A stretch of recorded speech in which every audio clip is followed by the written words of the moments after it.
welcome back to the Western Wilds. Today we need to seed our first crop in the newly created field, but first we're going to prepare it with some digestate from the BGA. Let's get farming. It's going to be a busy day on the farm today, and I think our best bet is going to be not only to get a new spreader, but also to get a new tractor. So the first thing I want to have a look at is actually what we've got options in small tractors and see what we have. We have got quite a few era-appropriate tractors from sort of the 70s and 80s. I originally wanted to have one of these Case XLs. I thought these would be perfect. Unfortunately, they're a little bit later. They're sort of early 90s. So we're looking a little bit earlier. And even the 10 series is a little bit too late. I mean, it's still 80s, so we could still do it, but they're fairly expensive. We do have quite a lot of nice Fords here. We've also got these 2 MB tracks as well. So we've got a few options. Before I do this, though, on the off chance, I'm just going to go and check out the sales. And okay, so I think that's pretty much made the decision for us. To get one of those MB tracks, that would be really good. What, they're normally 40,000 for the 44, 440. It's still a bit more expensive than the Fords. And for the same sort of horsepower, we're looking at 12,900. But I haven't had an MB track in a while, and we can afford it at the moment like that. So yeah, let's put this together, see how much this is going to cost us. The current engine is only 75 horsepower, which is less than our David Brown. So I want to bump this up a bit. It's still 1982 to 1987, so still well in our range.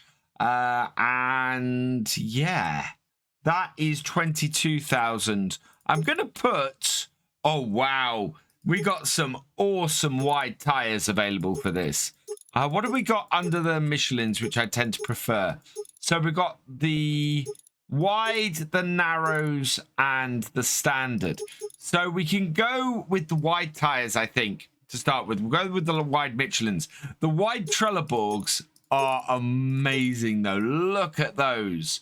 That would be an awesome set of tires to have on it. They are an extra 4,000, and yeah, so I'm just going to stick with the Michelin wide tires, which are only an extra 2,000. So that's good.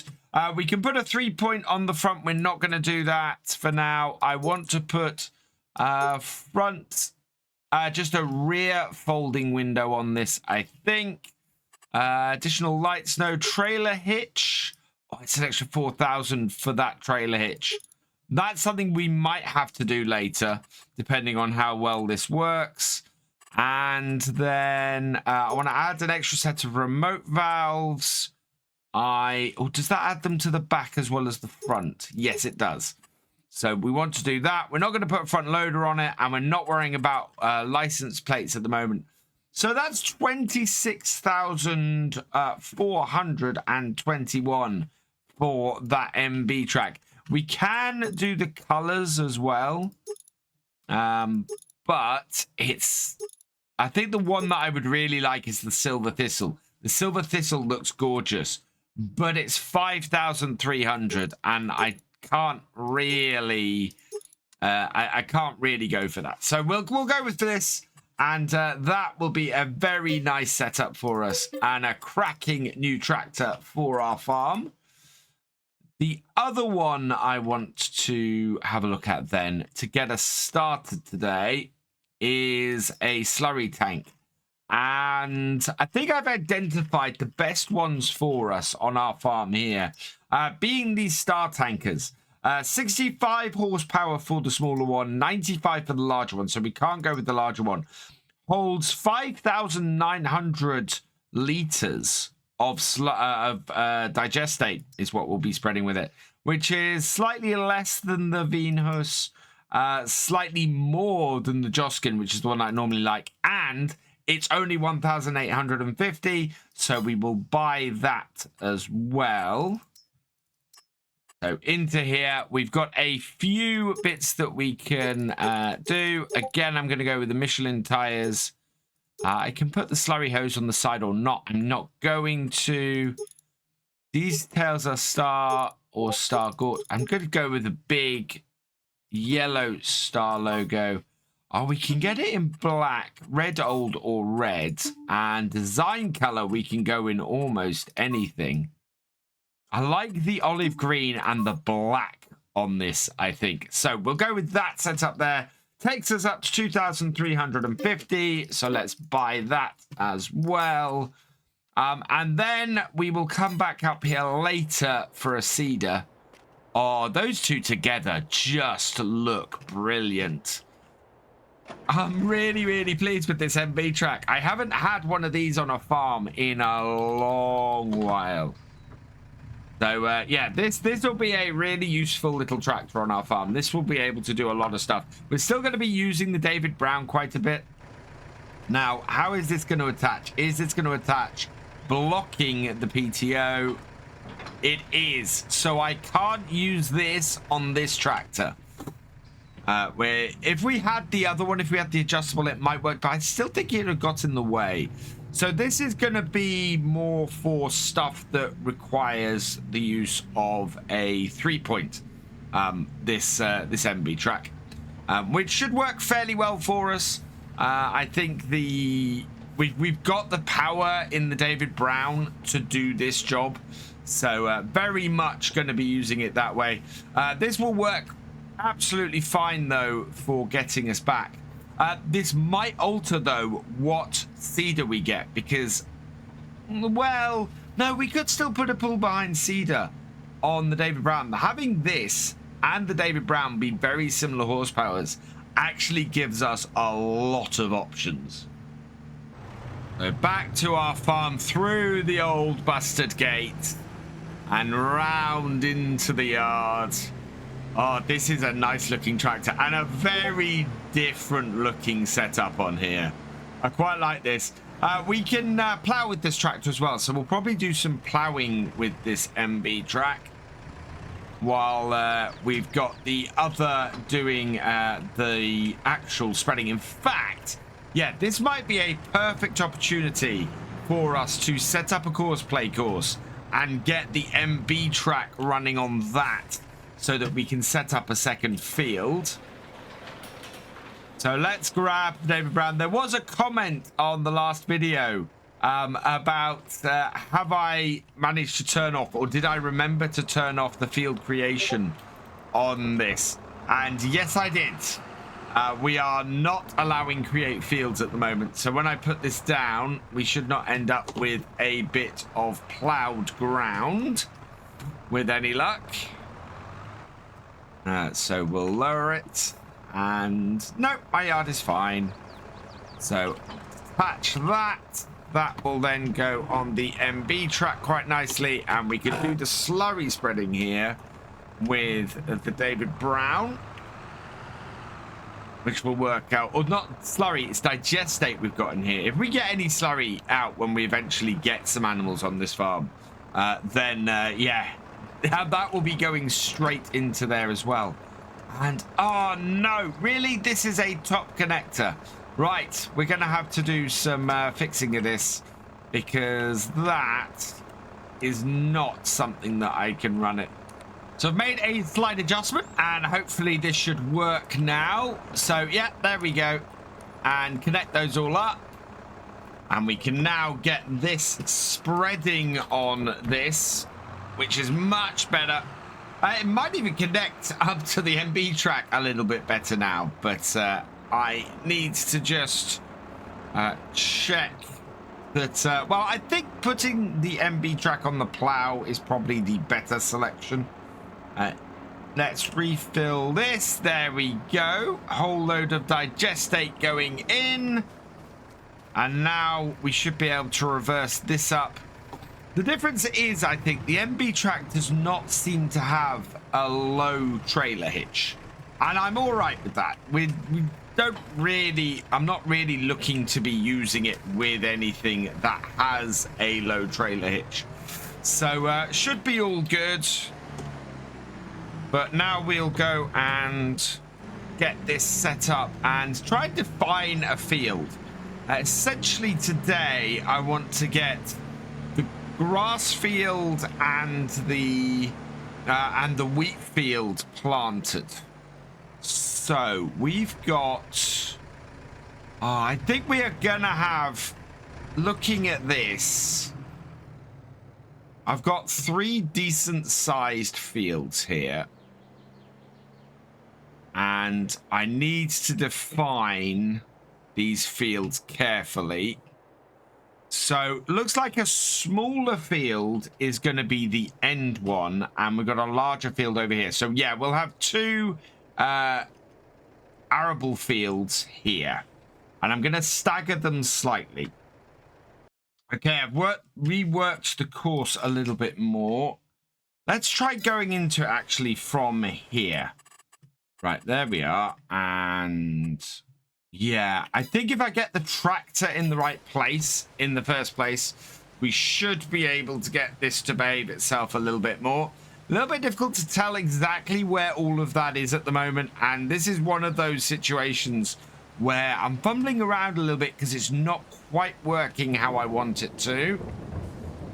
But get into this corner here, set my course. It is got the right field still. Generate me a course, and this time it's worked. So that is perfect. Start point is here. We actually want to do it a different way. So do it first. We want it to start work on the center first and generate that course. And there we go. So we'll start up the top corner there and be good. We want to turn on allow create fields so that it's actually doing that job as well. And we'll set that to first waypoint and in the blue. And we're now going to create a field with course play that will work exactly how I'm after. And we have got rain. It's looking like it's not going to set in for too long, so that's not too bad. Right, away you go, tractor. And hopefully, yep, field is being created. Looking good. Although it is struggling a little bit with that. Don't quite know why.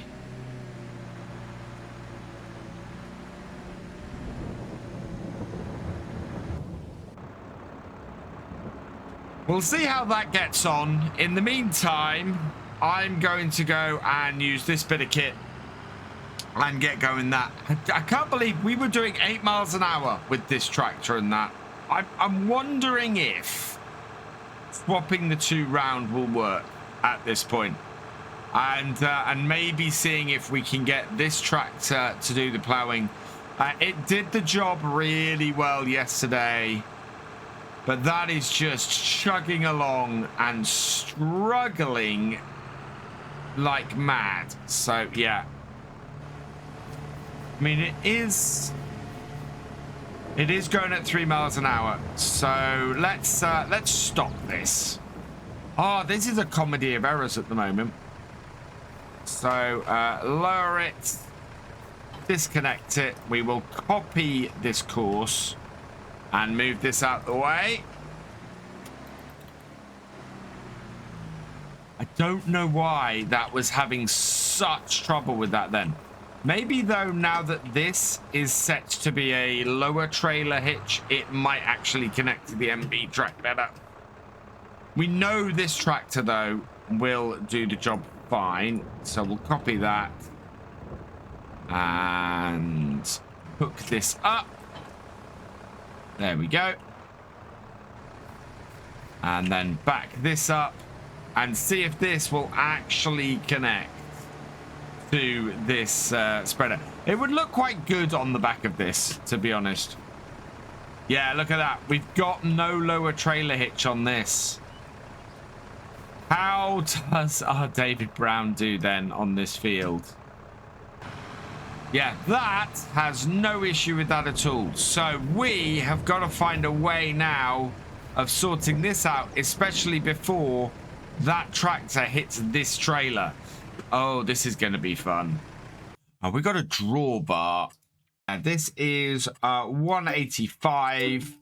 Hopefully is going to allow us to connect this up how I need to. There we go. Oh, it hooks onto the side, but we can't connect the PTO up. The thing is that drawbar isn't actually of any use to us. I am just going to sell it like that. And I think what we need to do is add on or add into here a workshop so that I can do work on my tractors. So I do have some workshop options, and one of them is this 1,000 pound workshop, which we might just be able to fit just inside the shed here. So place that there. Cost us 1,000. We got a nice little workshop space just inside the shed, and I'm gonna go and spend the extra 5 grand and put that other connector on here. See if it will actually connect up to the trailer with that. So customize. It's money I didn't really want to spend, but yeah, we'll add the Sharmuller hitch, which hopefully that will move down and connect for the lower trailer now. £4,000. If this doesn't work, that is a lot of money spent on something that just won't work. But I really, really need to get this digestate done. And it's already coming up to midday. There we go. That is much better. Only taken me half a day.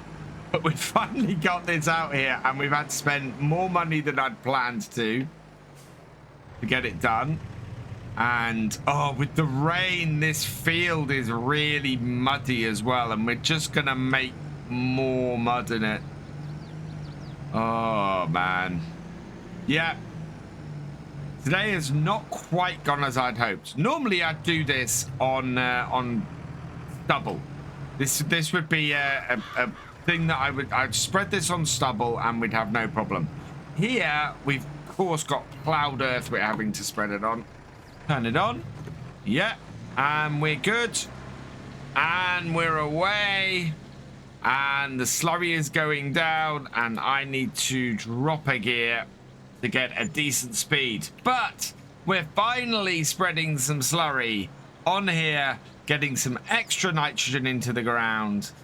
We're gonna manage just under 2 rows, I think, per tank on this.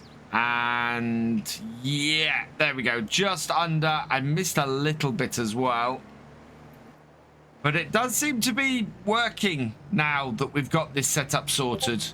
And 2 tractors definitely better than 1. I think we're gonna have maybe 2 more loads to get this field done, and then we'll go up and get something to get this field planted, which we'll then be able to use on this tractor.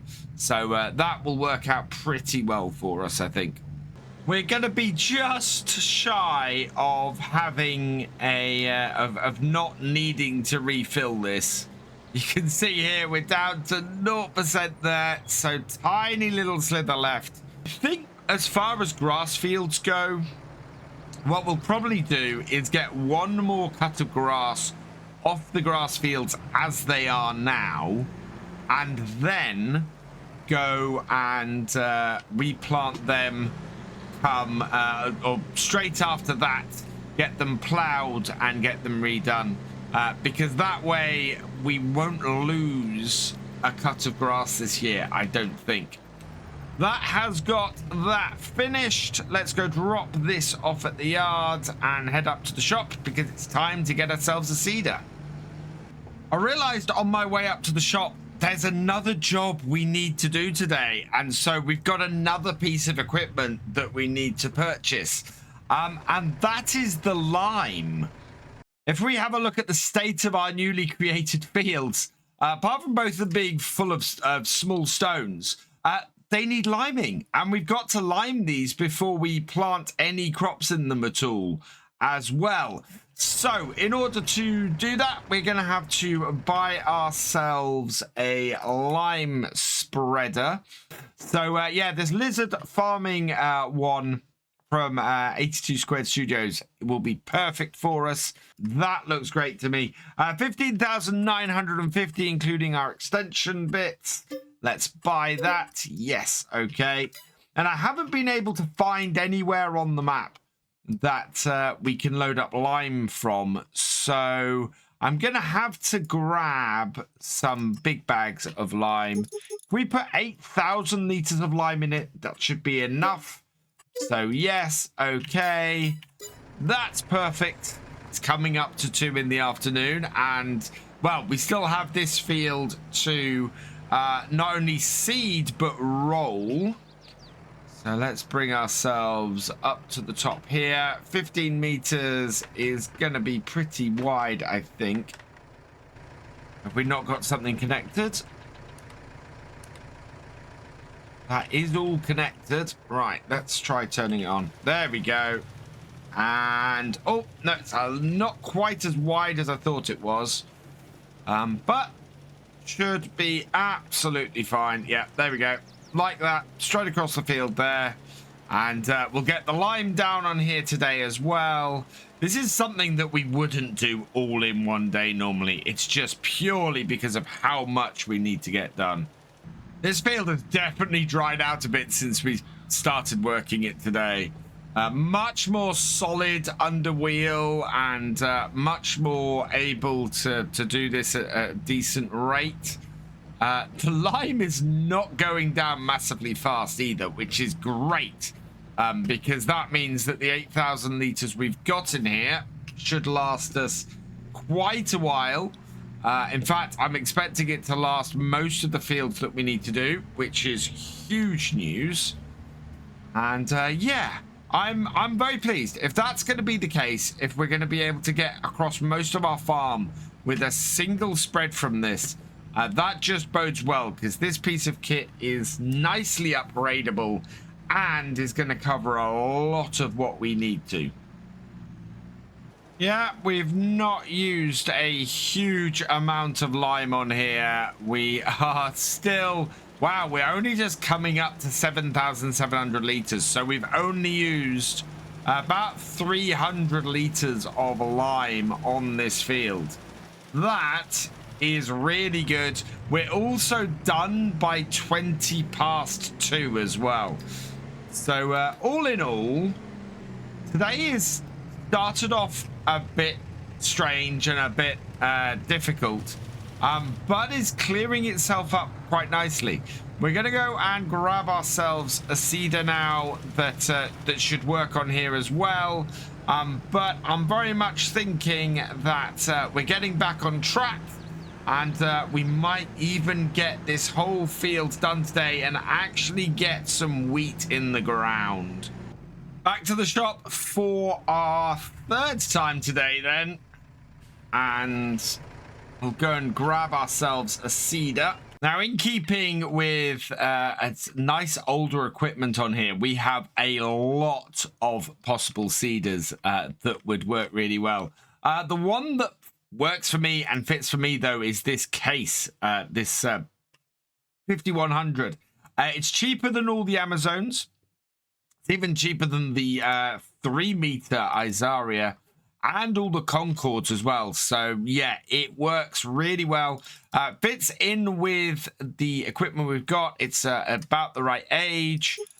We will go with the standard setup, and we will buy that. It holds, so this only does no, this does fertilizer as well. Wow. We are only going to do it with seed though. So let's buy that. Yes. Okay. Yeah, I could put fertilizer in this now and not worry about it. In fact, yeah, I'm very tempted to do that. We got the fertilizer spreader, but it's full of lime. So let's grab a pallet full of solid fertilizer and a pallet full of seeds. That should easily do us for what we need today. We'll hook this tractor up to it. Originally, I wanted to hook my David Brown up to this, but David Brown is still doing the plowing, which this apparently can't do, which is odd. And then we'll just pull this forward, we'll back it up, and we'll get these bags of seeds and fertilizer loaded in. We might have to leave them up here because, of course, we don't have any front loaders or forklifts or anything. Looking to avoid doing any of those at the moment. And, yeah, we can then start loading up the bags into here, and it's taken the whole of that pallet. And then we'll do the same with the seeds, load those in as well, and it has not taken all of the seeds. So, yeah, we've got space. We can head back down to our farm, and the beauty of this map is I can drive this thing the whole way back. This is one of the few maps where I can actually use this seeder without too much worry about it. I wanted to use it on Attingham Park at one point, but just couldn't get it to field 6. Would have been fine on my main fields, but yeah, couldn't get onto field 6, so it just became something I couldn't use. Let's straighten things up then, get ourselves in the right position to start. We've got one wheel sinking into the mud a little bit, which isn't great, but I think we're going to be all right. So, yeah, this is not powered by anything, so we just drop it down, and fruit cannot be planted in March.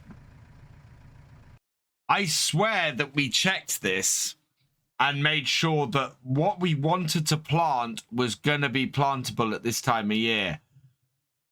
Why it's not, I don't know. But yeah, we cannot go with wheat, barley, or canola this year. We are going to have to go with something else. And I'm not sure quite which crops we've got. We can go with... we can plant oats, and we can plant soybeans, and we can plant sorghum. So, soybeans we can't plant yet. Sorghum we can't plant yet. Oats we can plant, which is going to have to be how it is, I think. I think we're going to have to go oats, which will pay fairly well, and sorghum, which will pay fairly well this year. We'll get some straw off the oats, and we'll get some feed for chickens off the sorghum. But yeah, when did that change? Because I'm sure we checked that last time, and we had no problem planting these crops in March. It's gonna be winter crops for those then, and a quick turnaround after harvest this year. It looks like the David Brown has finished work, and not a moment too soon. So what I'm going to do, as this is quite a nice square field that we can get this going on, we'll position this here. I'm going to set a hired worker off planting these oats, and we're going to head over and clear up the mess that's been made by Courseplay and our David Brown over here. Most of this is fine. We just need to really bring this out a little bit more. I was expecting this to not do these headlands exactly as I wanted, so that's not the end of the world. What I need to do is position this right to get this bit, and we'll just bring this headland out a little bit further. It is fine as far as how far it comes out, so just squaring this off. We will delete the Courseplay 1 field because that was very much just getting the initial definition for this field. It is not right ultimately how we're doing this field. Don't mind a little bit of jaggedness on the edges, but it's not done too badly. And then we've got these bits that it's missed in the actual field that need clearing up as well. So we'll clear these up quickly. That will give our MB track enough time to get far enough ahead, and we can go and get a roller that will allow us to finish off our field for today.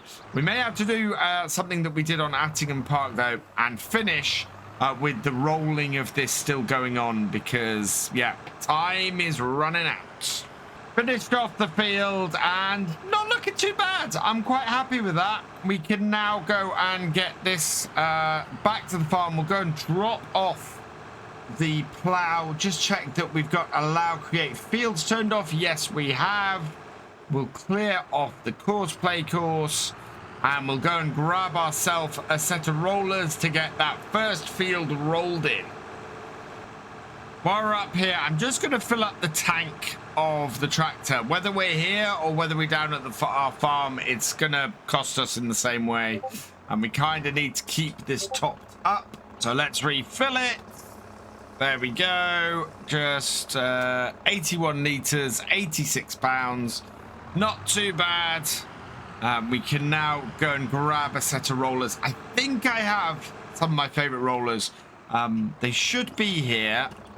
They'll work on here really well, and they were a set that we had. We'll just check they're not in here. No, I'm not that lucky today. Let's see if they're in here, though. Yes. So these are the ones I really like. We've had these on... we had them on Attingham Park as well. The Cambridge roller setup. I think we can probably change them over to grass rollers as well. I think that's what the smooth rollers are. So we might give them a try. Let's go with the crimson red. We'll leave, yeah, those red, and then the roller color. I think we'll go with a nice grey blue. Yeah, that's a fairly nice setup.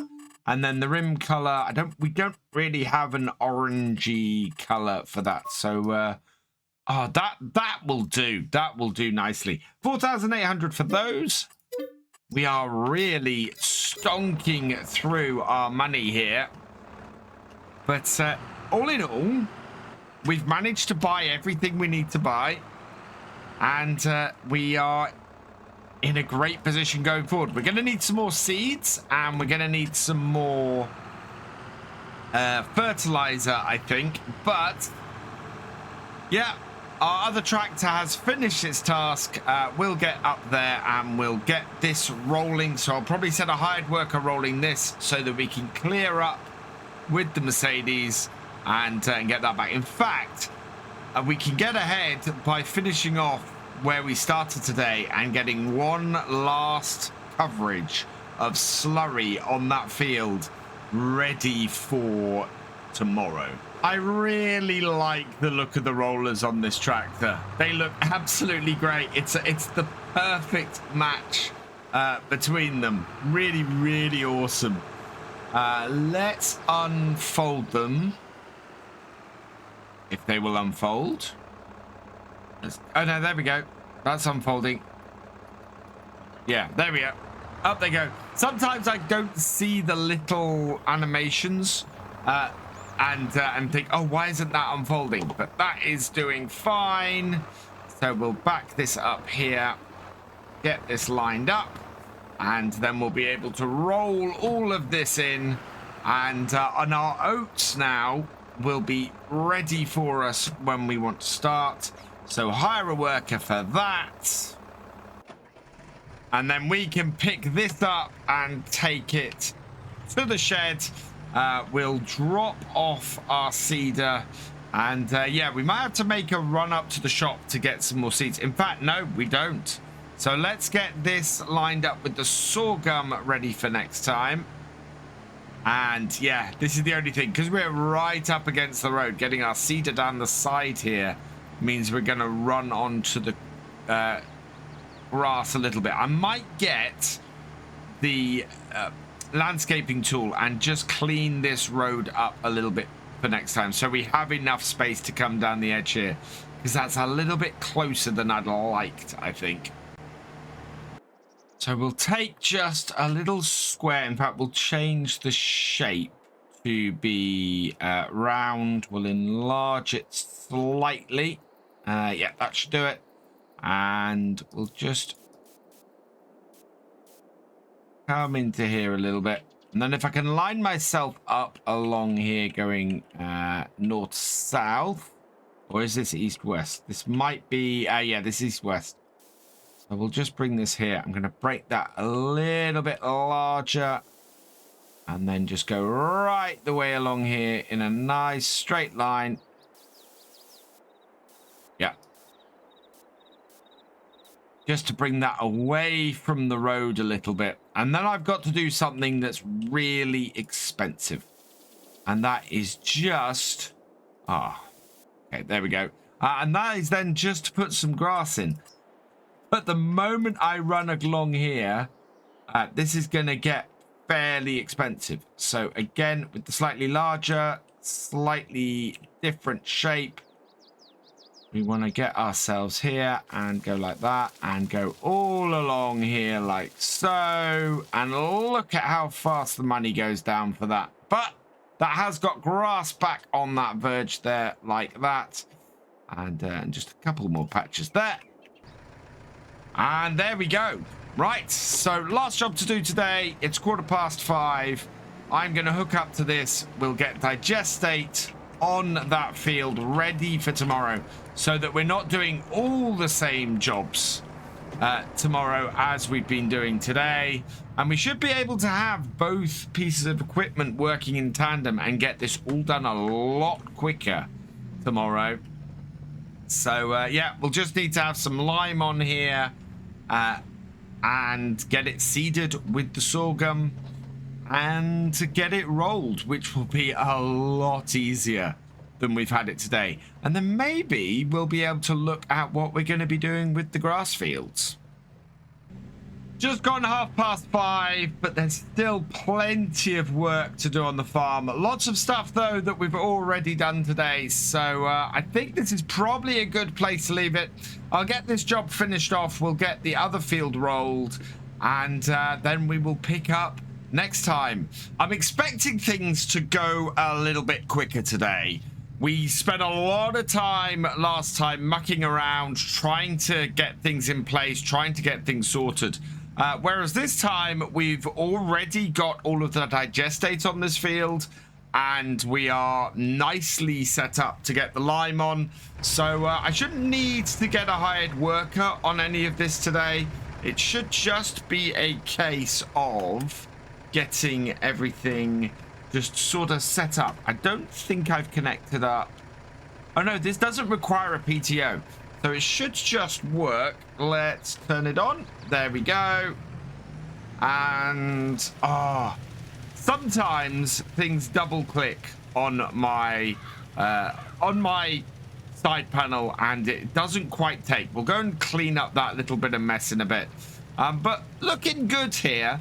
I think we should get through this fairly quickly. I mean, this is zooming through this.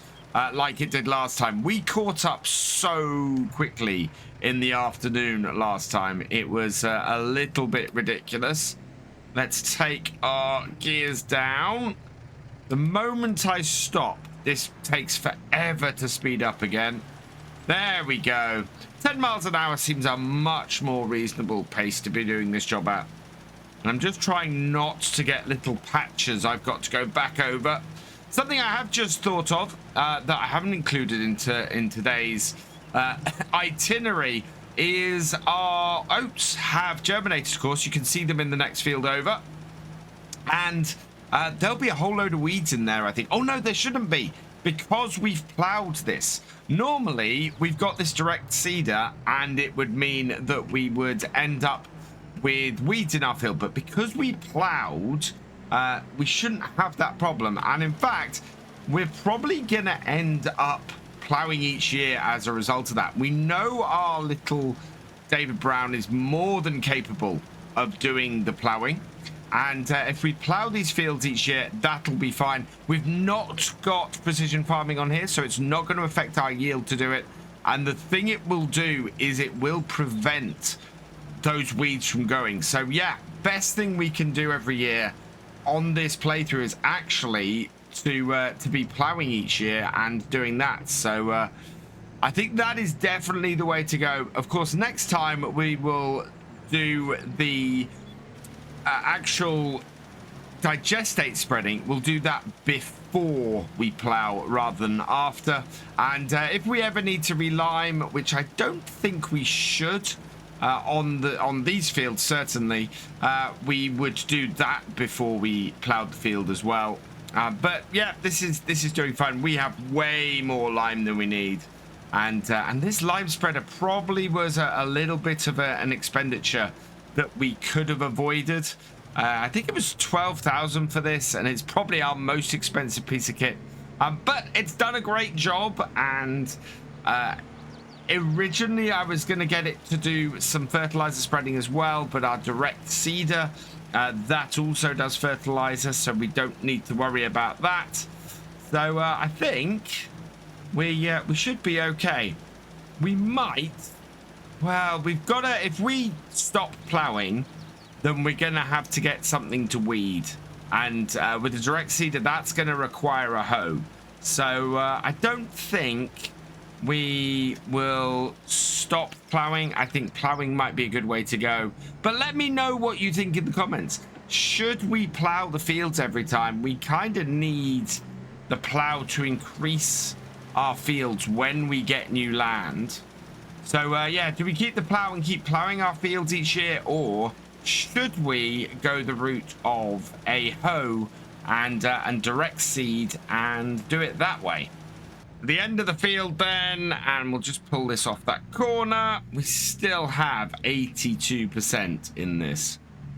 I need to just clean up bits we missed on these first couple of rows, make sure we have a good spread on here. Yeah, this is the thing. So I'm now remembering with the whole plowing thing exactly how much that affected things on No Man's Land, and the fact that we never had to deal with weeds on No Man's Land because we were plowing the fields every year. And it's the same on here. We're looking to plow the fields every year, and as a result, we should have no issue whatsoever with weeds here at any point. Turn that off, and there we go. So that's just great news.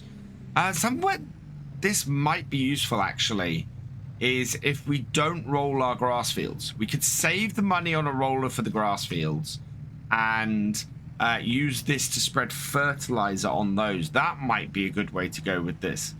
But the nice thing is we have options. I don't think we need to buy any further equipment to get stuff planted and fertilized and everything. I think all we need now really is a combine and a trailer so that we can actually harvest stuff. With the first job done, we're going to park this up here and get it just out the way. We won't need this now until we plow the fields for grass, which is going to be in the near future. We're going to be doing a lot of grass work next episode. We should have enough growth in the grass to cut it in May. So we're going to need to cut it, row it, collect it, and get it into our fermenting silo so that we can get some more cash in. And then once I've done that, we're going to need to plow the fields. Let's get this onto the sorghum. So once we've plowed the fields, we'll then turn them around and get them replanted with grass again. We will probably get one tractor doing all of the grass work and then the other plowing and replanting. So we'll see how things go.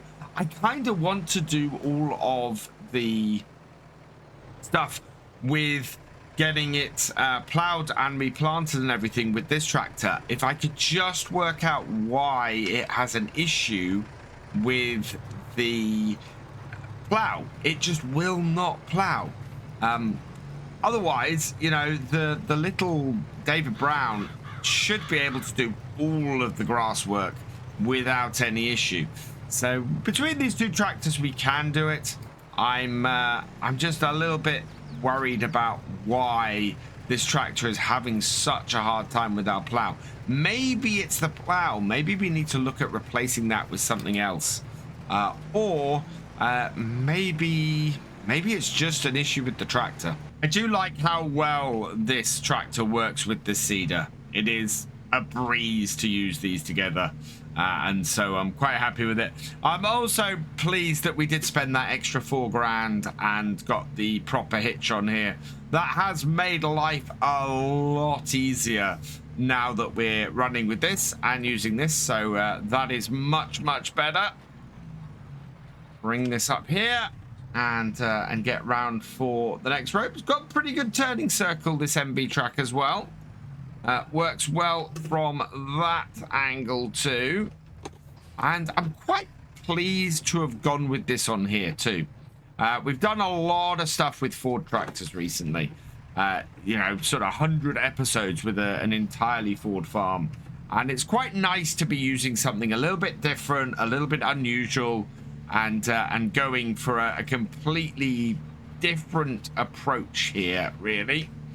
So I'm just glad to have a different way of doing things and mixing it up a little bit. And I'm hoping you guys are enjoying the same sort of thing, doing something with a little bit of a different approach. Before the next series, where we're going to go and do something different again as the premium edition comes out, and we get the ability to have a play around with all the implements and equipment that are going to come in that. We are breezing through this quite quickly at the moment, and there's a good chance, I think, that we might have all of this field done and dusted by midday today. We're going to get the rollers out with the David Brown in a minute and get this crop rolled in.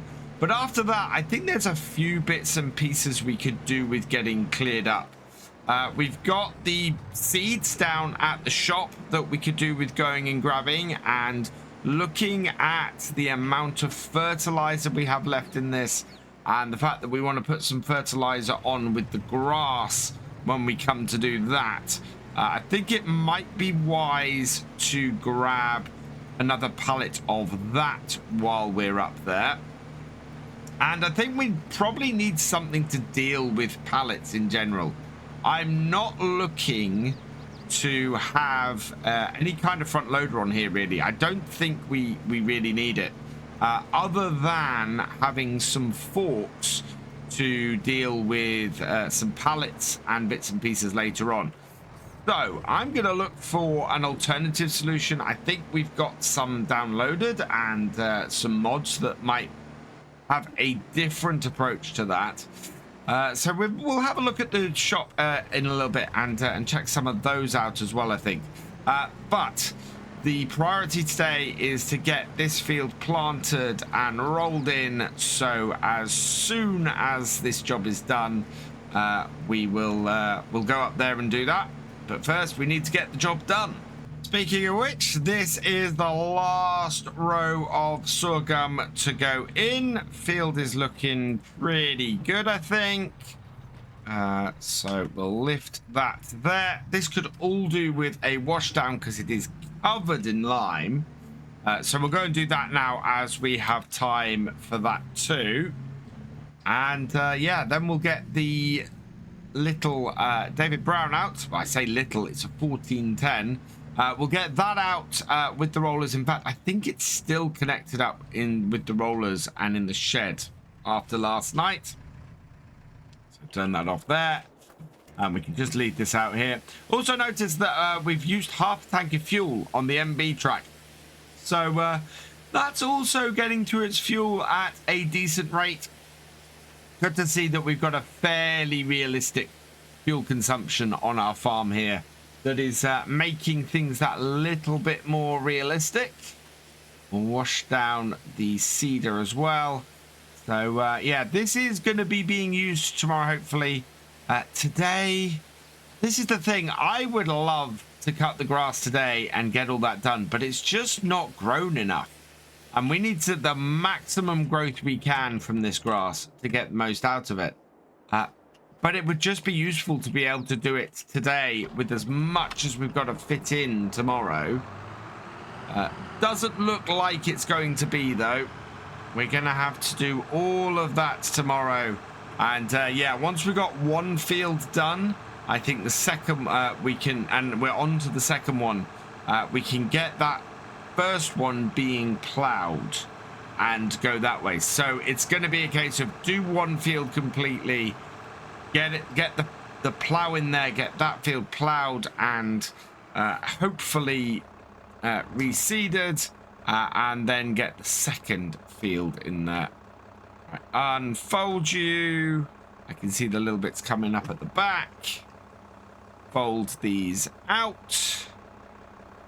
And yeah, we can get our little rollers going on this field. Down it goes. In we go. Takes a while sometimes for these rollers to drop, I've found. And yeah, as long as we're rolling along the edge of the field here, we're going to be absolutely fine. And yeah, this tractor does this at a fairly decent rate. So we should get through the field fairly quickly as well. And get rid of all these small stones. I've found that to make sure you get rid of all the stones, you need to have a pretty good overlap between rows. About half the width of the outer roller, because you can see in this line here where those stones haven't got picked up by the last roll. So you need to have enough of an overlap to make sure that those are included and those do actually get caught up. Otherwise, you end up with patches on the field. And actually, I found that when I came to check after we'd finished last time. I checked the field of oats and found just strips of stones where the rollers had missed them between rows. So yeah, I'm making sure now I've got this overlap that we get all of the stones well into the rollers and roll them back into the field.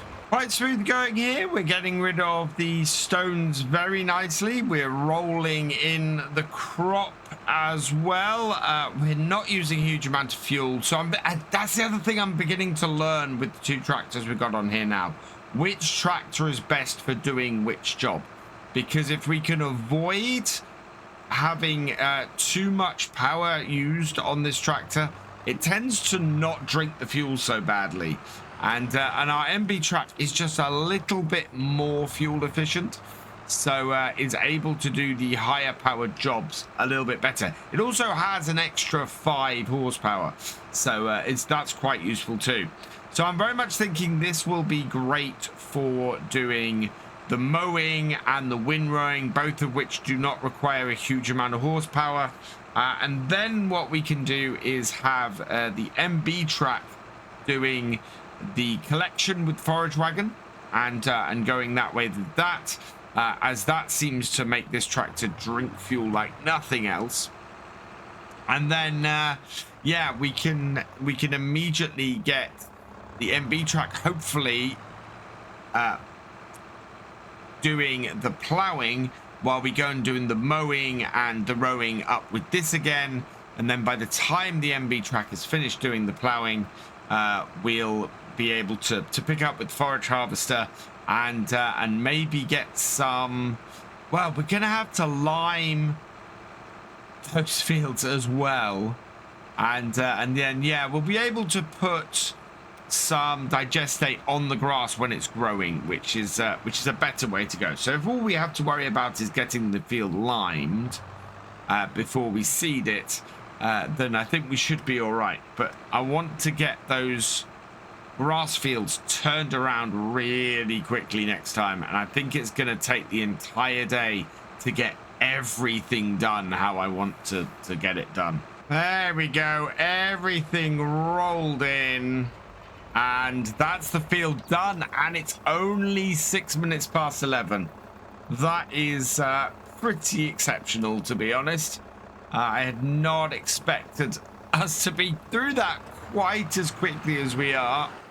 Lots of planning to do for next time and the grass, but you can see the grass here compared to the verge where we didn't cut it, and in fact the area here where we freshly planted it, it is just too short at the moment. It probably would cut, and I kind of expect that it would cut, but I don't want to cut it because it won't yield as much as if we just leave it for another day and cut it then. And we kind of need to earn a decent amount from it. Going by having maybe 2/3 of what we, sorry, 1/3 of what we had last time, we should get about 60,000 off it, which will be enough to set us up for a harvest in time. So I'm going to be very much keeping an eye on that. And if we find that we actually have nothing to do on the farm, what we're probably going to do is just skip forward a couple of days. See how much more we can get out of this series from doing that. We will certainly make the 2 years going that way. I think next winter we might not have a huge amount of stuff to do. Right, so I think we're going to have to do a convoy now because we need to head up to the shop. I want to see if we can get something that will allow us to have a fork on this tractor. And at the same time, I want to try and load some stuff into the back of my truck, which I've actually not used recently. So we want to put this to good use. This is going to be what we eventually cart all of our pallets and everything in. So whatever we get needs to be able to load into the back of our truck. So let's get up to the shop and go and see what options we have. They're up at the shop here, and yeah, there's our remaining pallet of seeds. There's a fair amount still on that. What have we got on that? We've still got 222 litres. So that's a fairly decent amount. Let's take the hired worker off this and just pull this over here. Put the back down so we're ready to load up and turn it off. So yeah, I need to get from there to there with a piece of equipment using this tractor. Could do with something with a bit of reach, to be honest. As always, let's just quickly check the sales. That would be quite useful, but is out of our price range at the moment. Let's have a look. Now, we can put a front loader on our tractor, and in fact, I think we have, yeah, a specific David Brown one, but we also have this back lifter, which looks quite nice. Easy to attach and detach. And yeah, we could, it's massive focus in red, but I'd go in the Case IH red. So that is 8,000, sorry, that is 4,700. What else do we have? Do we have anything in the miscellaneous here? There's another backloader, but I think this only goes with a bucket. Let's have a look. Yeah, there's just the backloader shovel. So that only works with that bucket. We do have these, but neither of these will get things high enough. We have a backloader shovel again there. I think I'm going to have a look at that one that was under front loader. This one. This looks like a pretty good piece of kit, actually. So we'll put in the Case IH colors to match our tractor. We will buy that 4,700. And then to go with it, we need a front loader tool, and we're going to need a pallet fork. We don't have much other option other than the Albert. So we will buy that as well. That takes us down to just £2,000 left. But that is fine. As I said, we don't really have anything more to buy between now and harvest other than the tractor, the trailer and combine. And we should be able to raise the money for those. Oh, that is pretty good. Yeah, that is going to get stuff into our into the back of our truck. Absolutely. Right, so let's back this up, spin it around. It's got quite a reach on it, this thing. Let's have a look. Yeah, that has got quite a reach on it. The red is actually a little bit brighter on our tractor than that, but I don't mind. That works well. Hook that up. Right, so round we go. And back down. Oh, Wow. Yeah, getting used to driving this backwards to do this is a little bit more tricky. This will have more reach than if I'd put a front loader on this. So we'll be able to get stuff much further into the back of our truck doing this way. Let's turn around and have a look. Oh, wow, that's not easy to see. And we do have the mod that moves things around on the 3-point a little bit. Right, let's turn the other way like that. Yeah, I'm gonna have to do it from out here because I can't clearly enough see my forks. Right, and up. And then back. And into the flatbed. Like so. So how far back can we get stuff with this before we catch the hydraulics? Can I lift it? No. So I can't lift the hydraulics with this. And yeah, we're slightly off to the side. Oh, wow. Yeah, this might be great for this job in general, or better than a front loader for this job, but it is a little bit less accurate and a little bit of getting used to doing it. That is in there though. So let's lift this up. And yeah, I think we want to do that and that. And yeah, we can get this back to the farm now. Cost us £9 to get somebody to drive this up here. We'll strap that down. Get that folded up at the back. So up with the tailgate, please. There we are. Bring it round. And yeah, it went off to the side when we loaded it in. So it's going to be a lot of fun to get it out. Follow the David Brown. And we'll head back to the farm and get this down there. Yeah.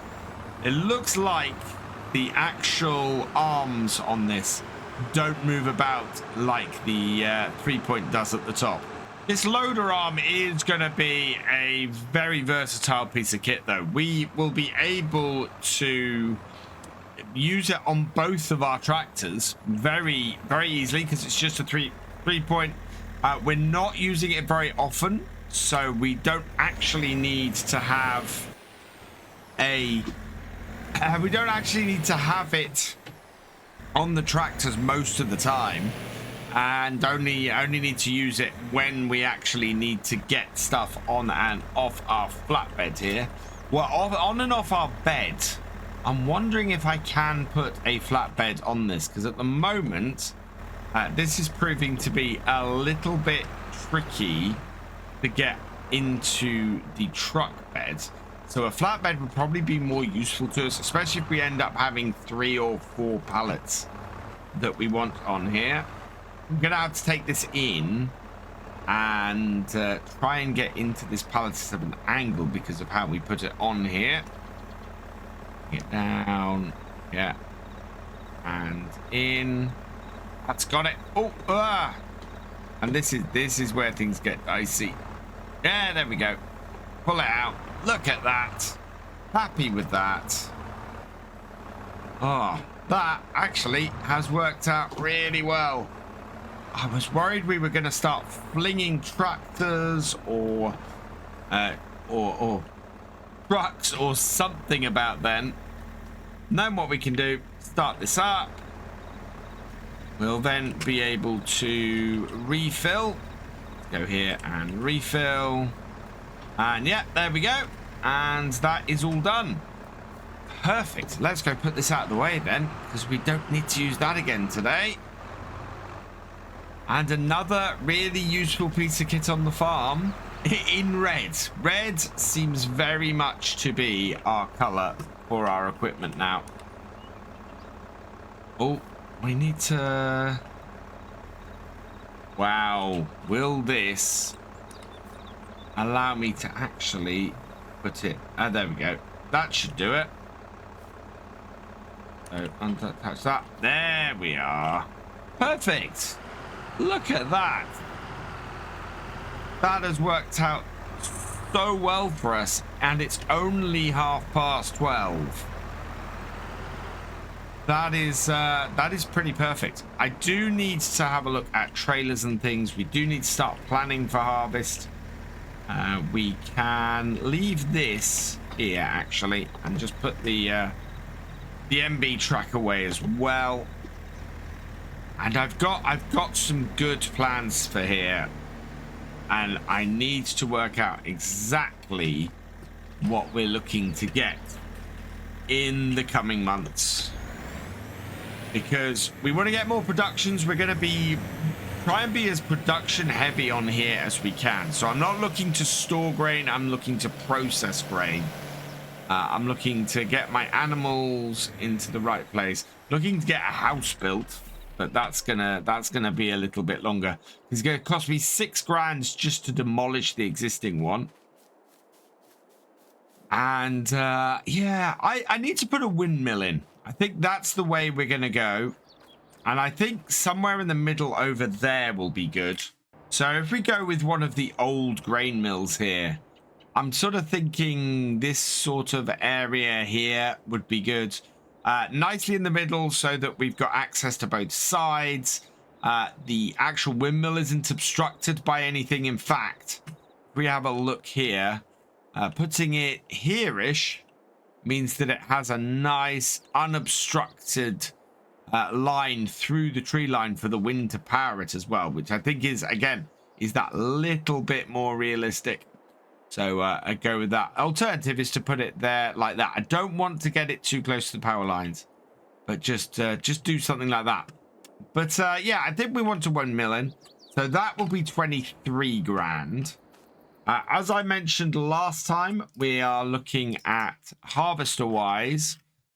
One of these, I think the Dominator 105 will be pretty perfect for what we're going to be doing, and 36,500. So that it takes us up to 50,000 needed before we even get a header, which is going to be another 6,500 with the header trailer, which is 750. So we're looking at nearly 60,000 for those. And then if we go and have a look in trailers, what is the capacity of that combine? Capacity of that combine is 6,500 liters. So we need a 13,000 liter trailer, which we know our tractor can handle. So that is actually going to be something along the line of maybe one of these. In fact, that Herbist trailer would be a perfect little trailer to work with. So that would work. But also something like the Marston, which is 1993 trailer, or which holds 14. So smallest version, that would work. The largest version of that would work. I think a single axle trailer. And yeah, we've got lots of trailers that come out as too small. What is that for the back of the MB track? That's really cool. Wow, so we could get that for the back of the... I don't know if that would go on ours because it's for a different mod. But yeah, there are options here that we can go to.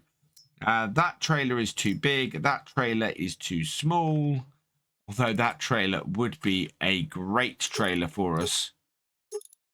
There we go. Extension takes it up to 10,000 liters. That would probably work quite nicely. But I think I'd have to have a play around. So there are options. And that's nice and cheap compared to the Herbist, which is 11,000. So lots and lots of options.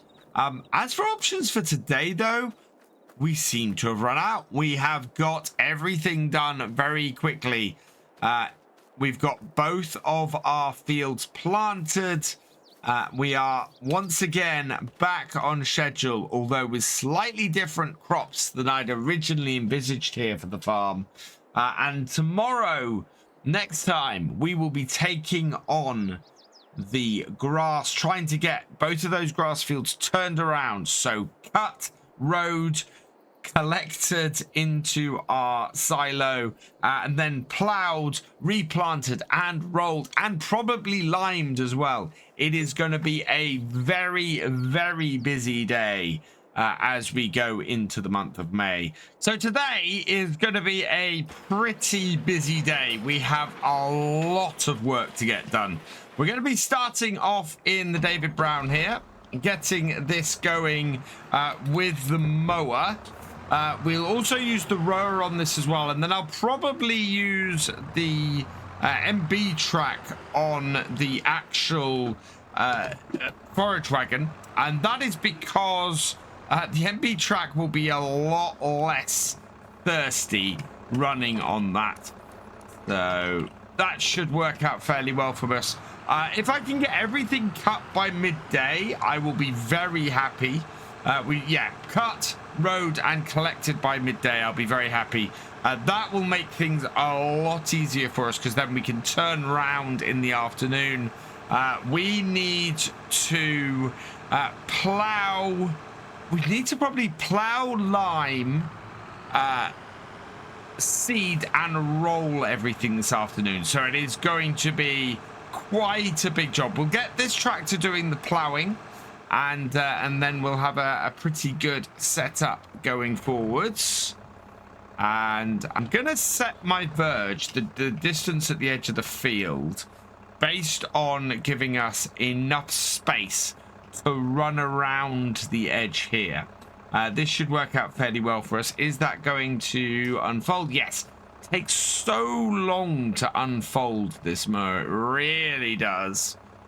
But it's worth it once it does. So this will give us a good idea of where the edge of our field is. Down it goes.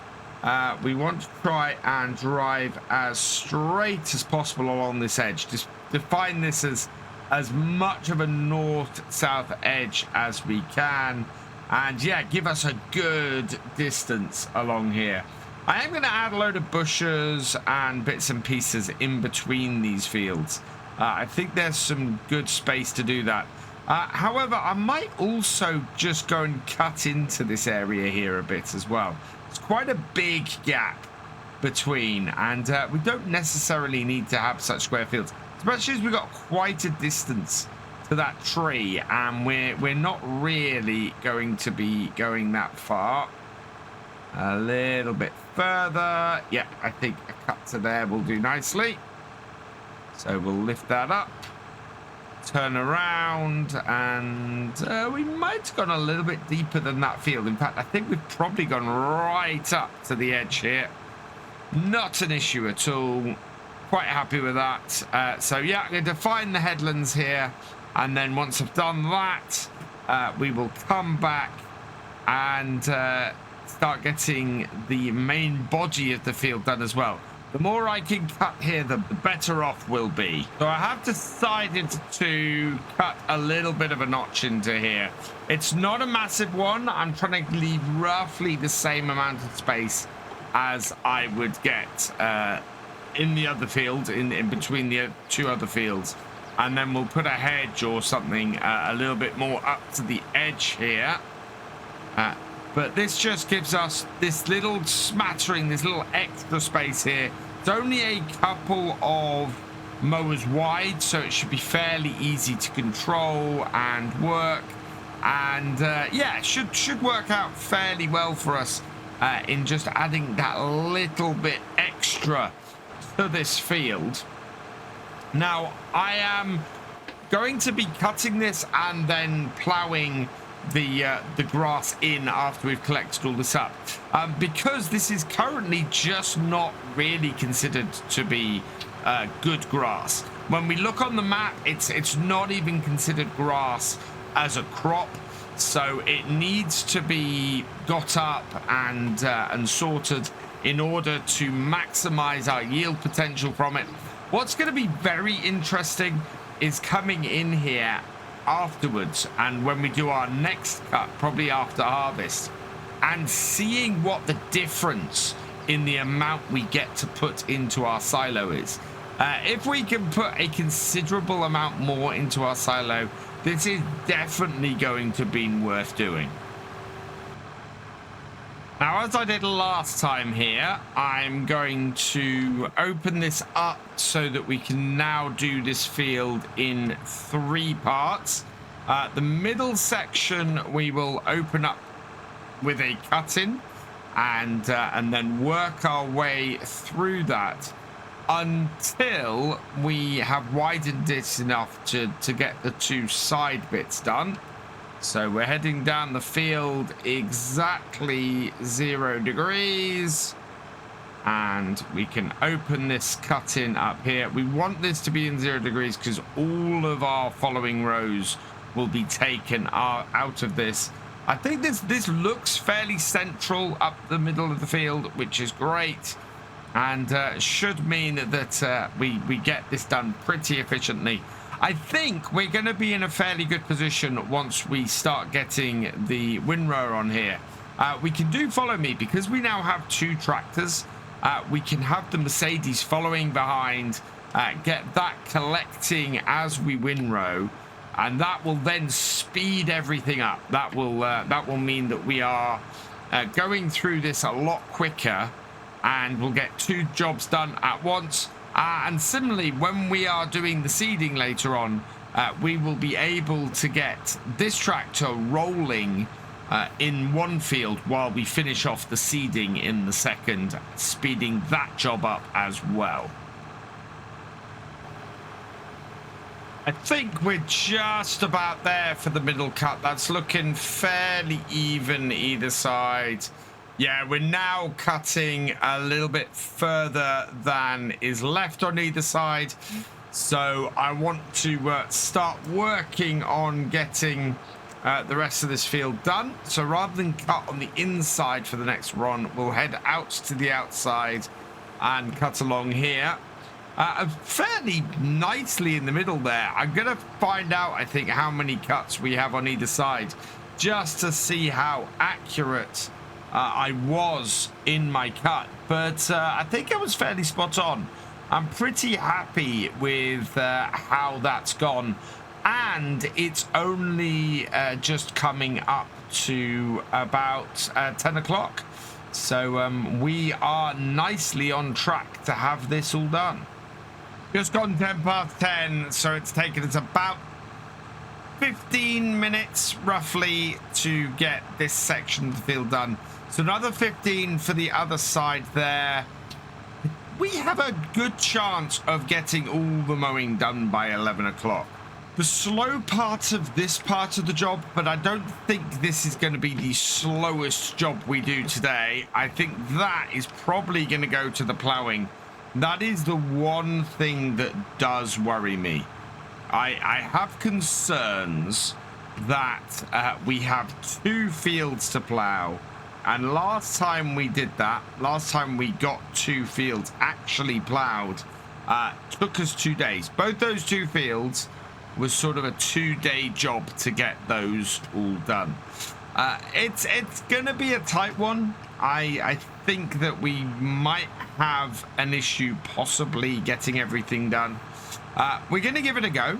We're going to see if we can actually get through it all. This one will be the priority because, of course, this will be the bigger one. We will want to get cut again first. Yeah, if it doesn't get done, it doesn't get done. But that would be disappointing because, well, basically, if we can get this all done today, that means we can probably skip forward to harvest time and get our fields harvested, because we don't have anything really to do on the farm other than actually selling and getting the silage into our BGA. So tomorrow, that is probably going to be our job, is actually getting the silage into the BGA, getting that sold, and using that money to set up for the harvest. So that when our crops ripen, we have the combine ready, we have the trailer ready, and we're ready to go. And of course, we're going to need a baler as well. I need to go and find a nice era-appropriate baler to to bale up the straw from the oats so that we can use that for animals eventually, if not to sell as well and get some extra money in. So it's yeah, it's going to be another shopping day next time once we have sold the silage to fund our harvest, and will be very interesting to see how much we actually raise off here. We might raise as much as 80,000 off these two fields, which would be perfect for us. I mean, that would very nicely set us up for the harvest. And our first field is cut and done. There we go. Right, let's lift this up, line ourselves up along here so that we do this about the same place. So I want to be about here-ish. Yeah, which is roughly where we did it last time. We know we've actually got a fair amount of space out to the left here, even cutting it here. But I want to leave a little bit of space there. We do want to do it at 180 this time. We were way off angle last time, so this will go a little bit further out. I don't think we'll hit the stump of the tree that we cut out here, and we should then keep things nice and tidy without too much hassle. I found the stump, so the stump is around about here. There we are. So right by this here.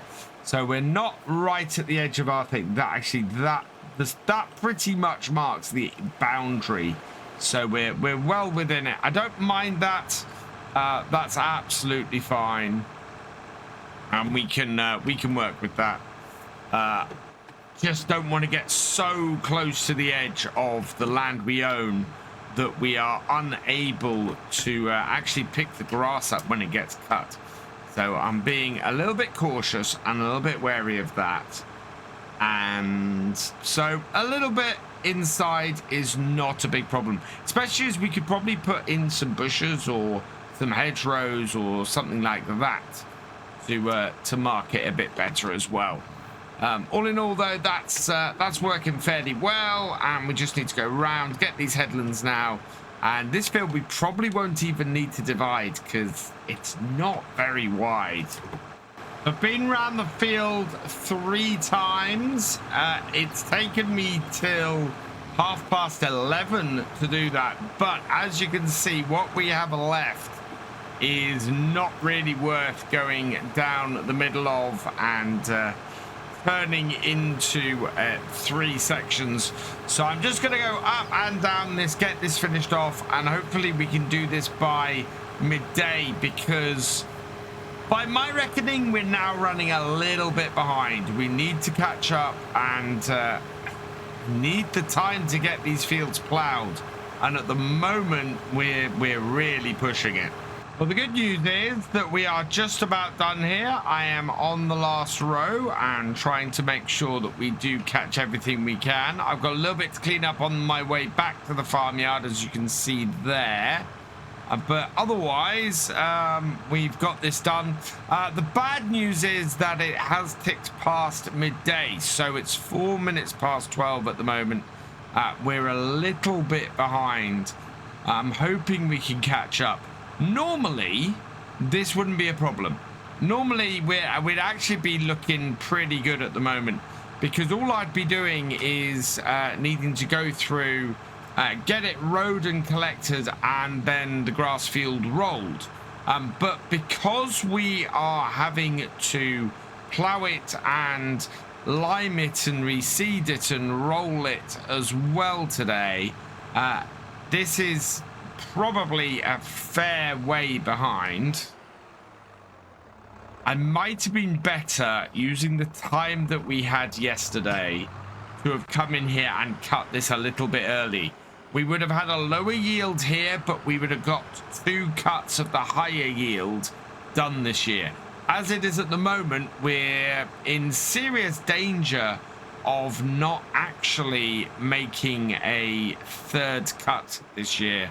And a 2nd cut with the larger yield. which is concerning because it's good. That is actually going to be quite a large amount of money that we're not going to be able to get off the farm this year. I've hooked up the David Brown to the windrower. We're going to hook up the MB track now to this, which does as it should.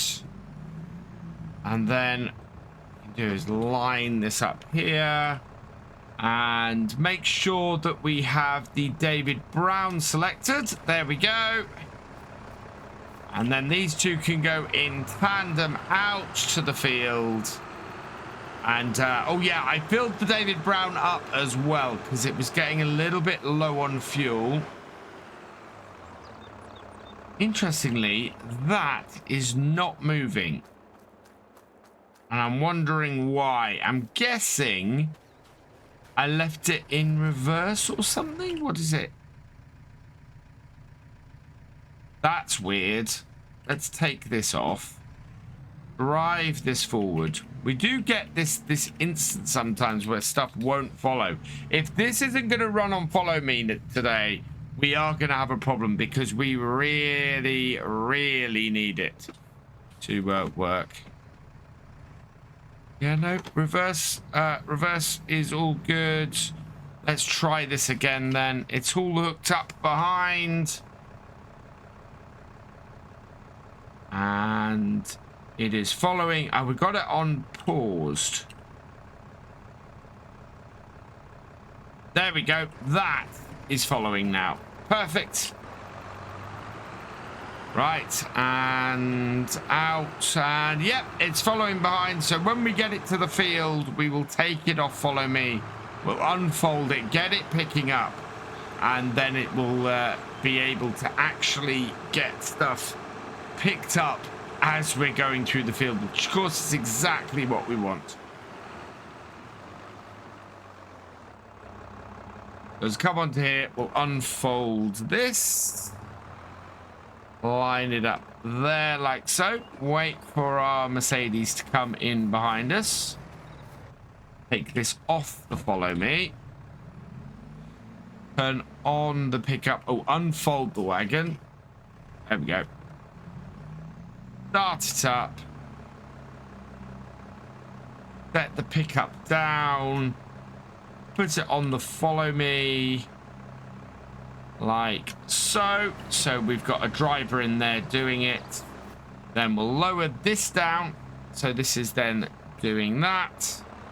And yeah, I think we'll try and keep some fairly straight rows on this, just to make it easier on our following tractor to pick things up. Otherwise, turning corners and things, it's gonna have problem, and we have the space to get it to do it on here as well. We're about halfway across the field, and I'm keeping a close eye on the forage wagon because I think it's getting fairly full. How's that doing? No, it's still going. There's still a little bit of a way to go. Also trying not to put any of this out on the roadway, so I think we're gonna have a little bit of clearing up to do at the end of this, but that's always the case when you're using a hired worker like this. All in all, though, this is going fairly smoothly. It's only just coming up to 1 o'clock, and we are a decent way through this field. Follower stopped. Okay, I think that is because the follower is full, which will make me very happy if it is, because yeah, we've got a full trailer, so we're able to now go and dump this. And I have an idea for what we want to keep an eye on while we're loading this up, because we want to know exactly how much of this we are putting into our silo before we actually ferment any of it. I'm going to bring this round here, back it up to the silo, and before we actually get the silo running, I want to check that it's not turned on, and it is turned on at the moment. So let's deactivate. Oh no, that's the BGA. So no, grass silage isn't turned on. BGA was turned on, and actually I want to turn that off because that is costing us money for running nothing. But yeah, grass silage is turned off. We have no grass in here. So now what we can do is just tip this in here, and that will then tell us exactly how much grass we get off these two fields today, and put us in a position where we can compare these two fields as they are now with these two fields as they are once they've been replanted. I'm beginning to get a little bit of a horrible sinking feeling. This is only our second load, so we've only got 26,000 liters in here. I think we are going to get about 25,000 liters of silage out of that. We need about 50,000 pounds in order to actually have enough money to buy everything we need for the harvest. That is not going to be enough. If we only have one more trailer of grass to come off here, that is only going to be about 39,000 liters of grass, so about 36,000 liters of silage. I don't know if we're going to generate enough money in the BGA through electricity to actually make enough money to buy the combine, buy the header, and buy a header and buy a header trailer and a trailer as well. We may have to forfeit the header trailer, which around here is not a massive issue, but I think we're gonna have to buy a very cheap trailer in order to actually hit our target of what we need to get. It's gonna be tight, and I think we might need another cut of silage in order to do everything, especially if we're gonna get a baler. A baler is gonna definitely at this point require another cut of silage, because we are just not gonna make enough money off this cut to earn enough to do all of it, I don't think. It looks like we're coming up to our third full load here. In fact, yeah, there we go. The other tractor has stopped. So I'll go tip that out. So this will take us up to 39,000 liters of grass. I don't know, we might get fairly close to our target here. Oh, I think we're definitely going to have enough money to get the combine done. Whether we have enough to buy a trailer, I don't know. We might have to end up selling the fertilizer stroke lime spreader in order to actually get what we want to get. And we definitely don't have enough money to buy a grain store or the windmill that we want. So yeah, another cut of silage is gonna be needed, preferably before harvest, but I honestly don't see how we're going to achieve that at the moment. So this is the final row of grass. Our MB truck is coming up behind. I have a couple of little bits in that corner there. So what I'm actually going to do is just swing things around. Oh, let's see if we can finally get this section from the edge there. Yes, that has got that. Right, and we'll fold this up. So lift it and fold it. Let the MB track catch up so that we can then stop it and get it to go. In fact, what I'm going to do is I'm going to stop it now. Make sure that I get these last few bits that are hanging around, so I don't have to go back too much. And yeah, it is 20 to 3 in the afternoon. So we basically now have 2 hours to get these fields. Wow. To get these fields not only plowed, but seeded and also rolled and limed. I don't think that's really achievable. I think we're gonna end up in a position again where we have where we're left off with not enough. I'm getting every last little bit of grass here though, because we are at another 12,000 liters. We have broken 50,000 liters for this, so I'm happy with that. That's some really good news, and means that we might actually have all the money we need for the harvest, especially if we have enough to get our windmill. I am gonna be ecstatic because this is gonna be tough. I've actually got my fingers crossed. We've probably got 3 months before harvest comes based on the growth of our fields at the moment. Will the combine show up on offer? Will a combine show up on offer? That would be just miraculous if that happens. So we're gonna keep an eye out for that. We're gonna see if the money turns up that will, or the whether our luck holds for what we've had so far. And if it does, I will be praising the farm sim gods, because it's tight. It's really, really tight at the moment. Right, let's back this up onto here. Connect this all up. Lift it. And by the time I've got this all hooked up, yeah, crawling into the yard in second gear comes our MB truck. Oh, this will get the lime done very quickly. It is purely how long this plowing takes me now. So I'm going to try and turn it round as quickly as I can. First, I want to see exactly how much grass we have in our silo. That is emptied.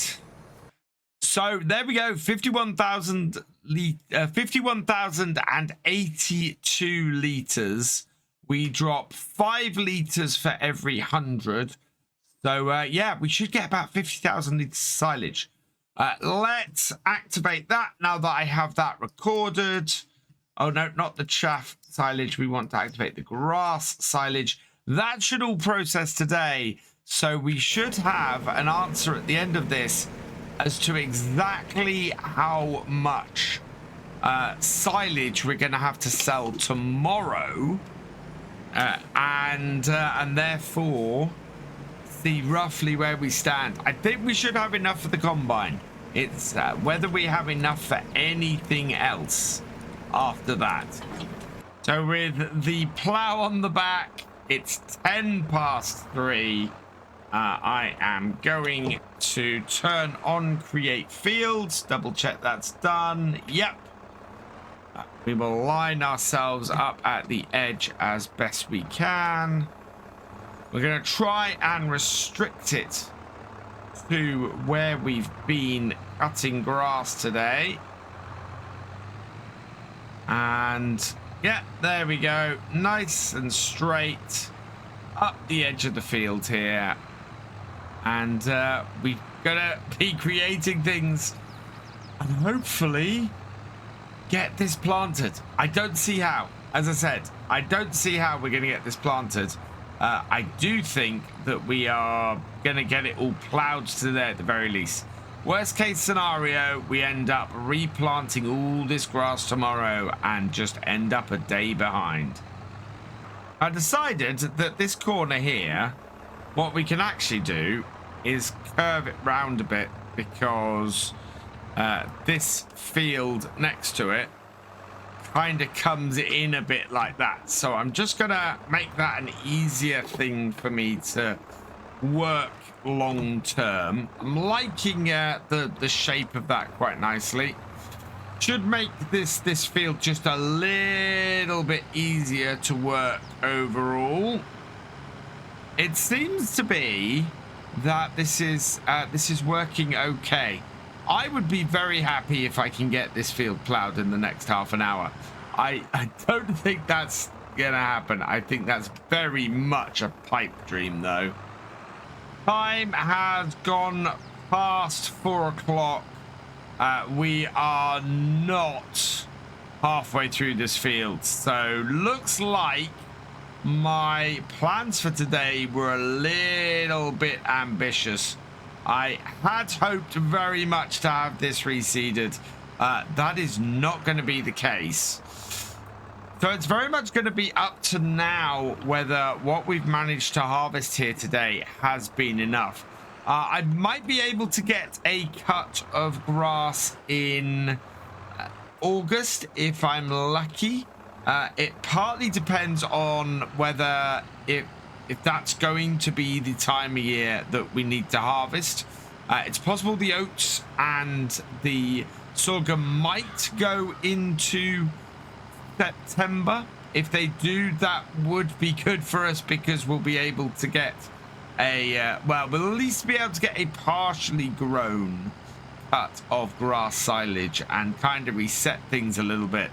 It may not give us the full picture about how productive these meadows will be, though. So yeah, it's not the outcome I liked. It was pretty ambitious what I was trying to achieve today, and yeah, we are not going to achieve it at this point. I just don't see how. We will get these plowed though, and I'm gonna, if you don't mind the pun, plow on as I try to get these fields ready. We'll get them limed, seeded and rolled next time, and probably try and sell the silage and get set up for harvest. But for today, we've got a little bit while to go, and we'll see if we can get this all finished. I've said it before, this little David Brown works so well with this plow. It's just a match made in heaven. It is eating through this field. Part of our problem has been just that it's taken us so long today to get to this point. But it is doing a good job. We are about halfway through the field, so I reckon that we're probably going to be going till about 5:30 on this field, which means we're not even going to get both fields done today, which is a pity. But it is working its way through it quite well. It's running at 8 miles an hour, whereas we know the other tractor just sort of sat there at 3-4 miles an hour on this. So yeah, doing much better than the MB track was on this plow. One thing I have noticed, or one thing I do know, is that this is not the most realistic way to use a non-turning plow like this. Unfortunately, I can't overly remember exactly how you use this plow realistically. In real life, if I was doing this way, I'd be creating ridges and troughs all the way across the field, and you don't really want to do that. So yeah, there must be a way to get this plow to work effectively on a field without causing that to happen. Time has just gone 6 o'clock, and we're getting very close to the end of this field. I think today has been one of those very ambitious days that just hasn't quite been able to be pulled off. I record my intros to the video before I do anything else, and yeah, today I think was just very, very ambitious in what I wanted to try and get done. We are going to get this field done. We will get this field plowed today. We'll have to plant it next time though, and similarly our other field, the one by the river and the side of the farm, that will need to be plowed and limed and all done tomorrow. I think it's going to cost us a bit. I think we're going to end up either cutting early in August, or cutting early before winter comes in November. Either way, we're going to get one reduced yield cut off the grass this year, unfortunately. Not much I can do about that, and that is just the way the cookie crumbles. I'm going to get the headlands done and finish this field off now. We're running a little bit behind on here now. We very much need to try and catch up, get these two fields sorted today. I was kind of hoping that we were going to get it all fixed so that we would actually be able to have 2 full cuts of the grass before the end of the year. As it stands now, we're a month behind, so that's not going to happen. I am finding out, actually, that if I want to get a nice straight edge here, just need to run the side of the tractor, the right-hand side of the tractor down here. And that's coming out really nice and straight with just, well, pretty much the exact amount of space that I wanted. So I'm very, very happy with that. That's a very nice first row. Gonna get this into reverse. And then we want to do something similar going back the other way, line it up there. When we're actually going across the field the other way, it's a lot easier just to put the front wheel in the furrow. But coming this way, we've not got quite such a great lead or a great example. So I want to get that grey wheel on our plow running along the edge, ideally, and just trying to get ourselves on the 0 degree, and we should then be able to go the whole way up here. Can be a little bit finicky, and yeah, that line's not too bad. Just need to make sure that we stay on it the whole way up this field. I started on this side of the field like this because we have a bit of an angle at the corner here, so it made it a lot easier to sort of make that angle a reality while we were plowing. As we go into the field, what we'll do is pull back a little bit because I don't want to go right to the end. We want to make sure that things are kept fairly straight. And yeah, happy with that. And I'm not going to dwell too long on doing this field and getting this plowed. We did a lot of this yesterday, and as I said, this is stuff that we're behind on. Getting the fields limed and getting them seeded and rolled very much is going to be the focus today. So I'm going to knock this out fairly quickly, get all of this plowing done, and then we can get on to the real meat of the jobs that we need to get done today. Been not too bad a turnaround for this. It is 9:30, so we've been about an hour on it, and I reckon we've got probably 2 rows left to go. So very quick turnaround on this, makes me quite happy.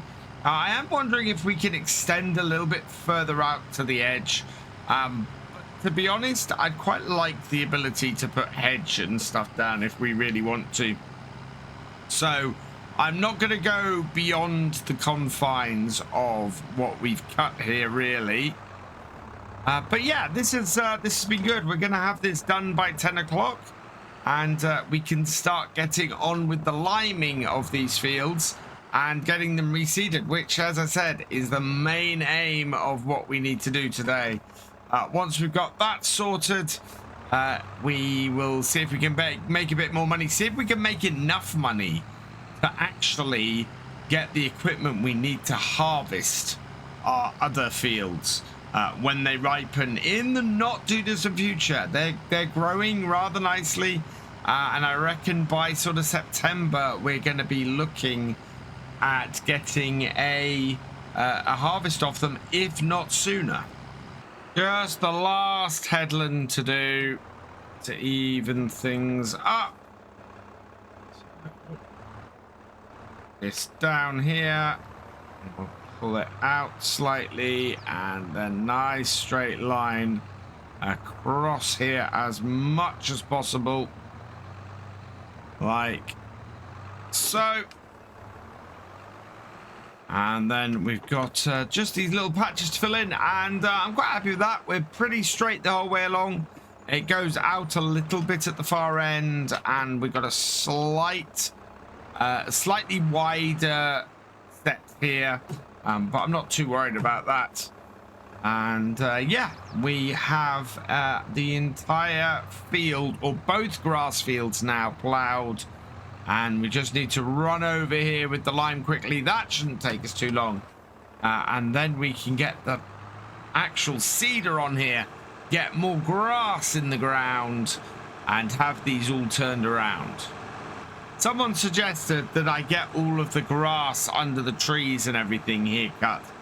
And to be honest, I don't think it's worth it. It's a bit scraggy. There's not a huge amount of it. And I think we'd just end up doing a whole load of work for not a lot of reward. Just going to back this up here, give this a quick wash, because we are at the moment not going to be using the plow again, at least until after harvest. There we are, all sparkly and clean. Let's jump back in and go and get rid of our plow, and we can get the lime spreader, which is already hooked up to the MB tracks, so that's nice and easy. In fact, what I'm going to do is I'm going to drop my plow off here like so, and attach the rollers up here so that when we're ready to get rolling later, this tractor is all ready to go, and we don't have to faff about at all. This is another job that shouldn't take us too long. The spreader spreads a decent width, and this tractor goes fairly quickly. I think we've got a 15-meter spread on it. It's quite a big spread on this, and these are not massive fields. So bring it on, drop us down, turn on the spreader, and away we go. And yeah, we're going to have to do a bit of an overlap the second time, because we've got to go in and do this slightly wider bit here. And that's why I put that bit of a diagonal on there, because it just makes it easier to get into that section of the field. This here lines up pretty well with the next field across. So what I'm going to do is just stop this here, pull us across the roadway, and start it up again so we don't lime the road. And yeah, there we go. And that will speed things up because we won't have to worry about turning around at the end of the field. Although the 15 mile an hour we're going at this is making the tractor jump around a little bit. It's not great, and as I said before, this is normally something I think I would look at doing before I go and plow a field, rather than have such a bumpy setup later on. Can't do it on here, but that is not too bad. It does have trouble turning around sometimes. Really taxes the tractor. But yeah, look at that. That's doing as it should.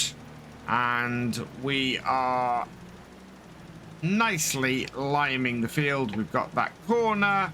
We'll bring this in here and head back up the field. And we should have only one more row to get this done. I really don't think we're going to have much use for this lime spreader after we've done these two fields. We probably will have a use for it if we actually manage to expand the farm. We'll end up with more fields that need liming immediately as soon as we buy them. But I'm not expecting to have to re-lime these fields during the course of this series. So that's not something I'm expecting to have to do. I'm also not expecting to ever really use this to do any kind of fertilizer spreading, because we can plant. When we plant, we put solid fertilizer in, and when we we'll put slurry on our fields before we go and do any kind of seeding. So that covers our 2 stages of fertilization. So yeah, definitely not going to need this for that. If we can roll these grass fields and then slurry them, that will be the 2 stages of fertilization on the grass fields. So just doesn't seem to be any time where we will be looking to actually use a fertilizer or a lime spreader going forwards. If any of you guys can think of a reason why we should keep this, let us know in the comments. But otherwise, I think we might want to unload the lime and get it sold. So we'll drop this off next to the trailer, or next to the forage wagon, and then we can hook up our seeder, which is just the other side. Throw that out. Grab this. I don't think this seeder will fit in our shed, unfortunately. Otherwise, I'd have said that's a good place to put it. I think we might want to get a lean-to over the other side. I'm not sure if I can sell the detritus we've got over here. I kind of need to get this out of the way to plant stuff. Although I should say I need to get out of the way to build stuff. Let's get the demolish. No, so I can't move that pile of mess there. That's no good. Our David Brown is still running, and we're not going to be using that for a while. Do we have any seeds in this? I cannot have a look at the moment. Let's open it up. Yes, we got seeds, and we got a little bit of fertilizer. Not much fertilizer in this, I have to say. We will have to see how far it goes. And possibly do a run down to the shop. I think no, we didn't bring any back with us. We had seeds up at the shop, and they have been put into our tractor or into our seeder already. So yeah, we'll just go seed this, start getting some fertilizer, or might have to run and grab some fertilizer. But at the moment, this is doing okay. We'll see how far it goes. Gonna do the smaller field first. I'll get this lined up, and I think this will go fairly far. I think this it should at least do the first field. We do have 1,500 pounds, so we can very easily go and buy some more if we need to.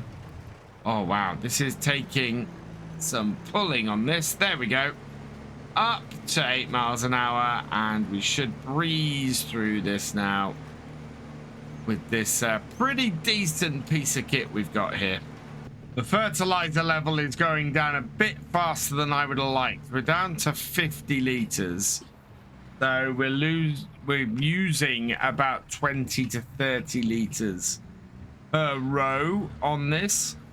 That's not great. That is going to mean that we're going to need to refill probably after not this row, but the next row. So a stop at that point and go and pick up a pallet of fertilizer. Not the end of the world. Not great, but not the end of the world. So we should be able to go and grab that and get back on here fairly quickly. It's not even midday yet, and we're already on to our third job for the day. So we're making good time and losing a little bit of time to go and get that all-important fertilizer is not going to ruin our day by any stretch. It was actually about 35 liters per row, and so we're down to the last 3 to 1 liters. Yeah, there we go. That is out. So we'll stop this here. We'll head up to the shop, and we'll go and get ourselves some more fertilizer. We should be able to get it in the back of the flatbed, so not too worried about that. I keep calling my truck bed a flatbed, and it really isn't. It's a truck bed. It's just, you know, that's what it is. The flatbed might actually be a good idea when we start getting a lot more pallets to deal with. Let's open up the back. There we are. And pop in the shop, and we'll get them to sort us out. So just need a pallet of the solid fertilizer, 1,400 pounds. It's going to take us down to 116 pounds. We really want to get the silage sold today. Loaded up into the back. Can we get... Yeah, we'll get that one on and that one on. That will get them strapped down. And then we'll do the backup. And yeah, it has to go in sideways in this truck because it doesn't fit in across as it normally would. Loading up by single bags took a little bit of time, but we're all good. And yeah, 750 liters of fertilizer should be enough for us to finish. But if we can get the digestate doing a big, or doing half of our work on here, half of our fertilizing all the time, yeah, it's going to save us so much with fertilizer this expensive. Down beside our seeder. There we go. Let's get this loaded up. Oh, no, this way. There we are. And in it goes. All of it into the seeder. So we'll go and get the truck out of the way. And we'll get back to seeding. This really does go to show there was no way we were going to get all of this done yesterday. It is 20 to 1. We've just got the first field finished seeding, and we're now going to start getting it rolling. I'm going to line this up though and set a hired worker doing it. So we'll get this on its line, which is there. Set off a hired worker doing that. Because I would set a hired worker doing the rolling on here, but I'd be fairly scared the David Brown was going to end up in the river if I did that. So instead, we'll take the David Brown and roll it ourselves. The MB track is already on the way back. Get this unfolding. Why is it not responding? We are connected up, aren't we? Yeah. Oh yeah, there it goes. And want to get out of that other tractor's way. So on to the field here. And yeah, that should get that job done fairly neatly. We can then set this on a hired worker on the other field. And all we then need to worry about is getting, getting the silage sold. So once the MB track's free, we can attach that up to our forage wagon. We can fill that up and get a whole load of silage in there. And we can see actually how much silage the two cuts of grass, or the cuts of grass from these two fields, actually produced. There's a small problem that's quickly coming to a head that is going to cause us a delay. We have only £19 left to pay our hired worker. We're only 10 minutes into the hour. And yeah, that means we're going to run out of money before that field is fully seeded. I might have to take the MB track off the seeder, go and and go and sell some silage. In fact, no, what I'm going to do is I'm going to take this off the roller and go and sell some silage with this. And then we'll be able to get the MB track working again soon. I missed some stones, but that is about to run out of the ability to do stuff. Hired worker is going to stop. Yeah, there we go. Worker stopped unexpectedly, not enough money. So we'll catch up by the end of this field to that. This tractor then won't be doing anything, and as long as we get a little bit of silage processed before the top of the next hour, our delay won't be too bad. So I'm gonna leave these rollers at the top end over here in the next field, so I won't bother folding them up or anything because there's no point in doing that. We'll bring them onto here like this, straighten things out so they're in the right position to start. We'll disconnect them, drop them off, and get this back to the farm so that we can get a little bit of silage sold. I don't know when the rain is coming. The rain is the other thing that could very much cause us a problem today. Bring this around here, hook this up to our trailer. And I might as well put a few loads through while I'm here. Unfold, fill it up. It's just gone 1:30, so we'll get this filled. And we've got 41,000 litres of silage plus what we've got in the trailer. So that is 54,000 litres of silage to put through here. Hopefully that will bring us in a decent amount of money. We're after about 50,000. So if we get 50,000 from this silage being processed, we're going to be in good place. So let's deactivate that one and let's activate silage in here. So that will start going. And yet, there we go. 188 litres of electric charge already. Yeah, we can get a few of these in before the hour turns. And then we can get out there and get rolling and get seeding again as soon as that is done. This is actually the last load of silage in here. There's only another 9,000 litres. It's our fourth trailer, so that makes 48,000 litres that we're actually processing through here. We should get it all in this hour. Whether it all gets processed this hour is something else. 8 minutes to get the last 9,000 litres done. I'll be surprised if it processes all this hour, but we'll find out in a moment. As soon as this is emptied, we'll see how much is left in there. This does process stuff through fairly quickly, and it'd be good to have this all done today.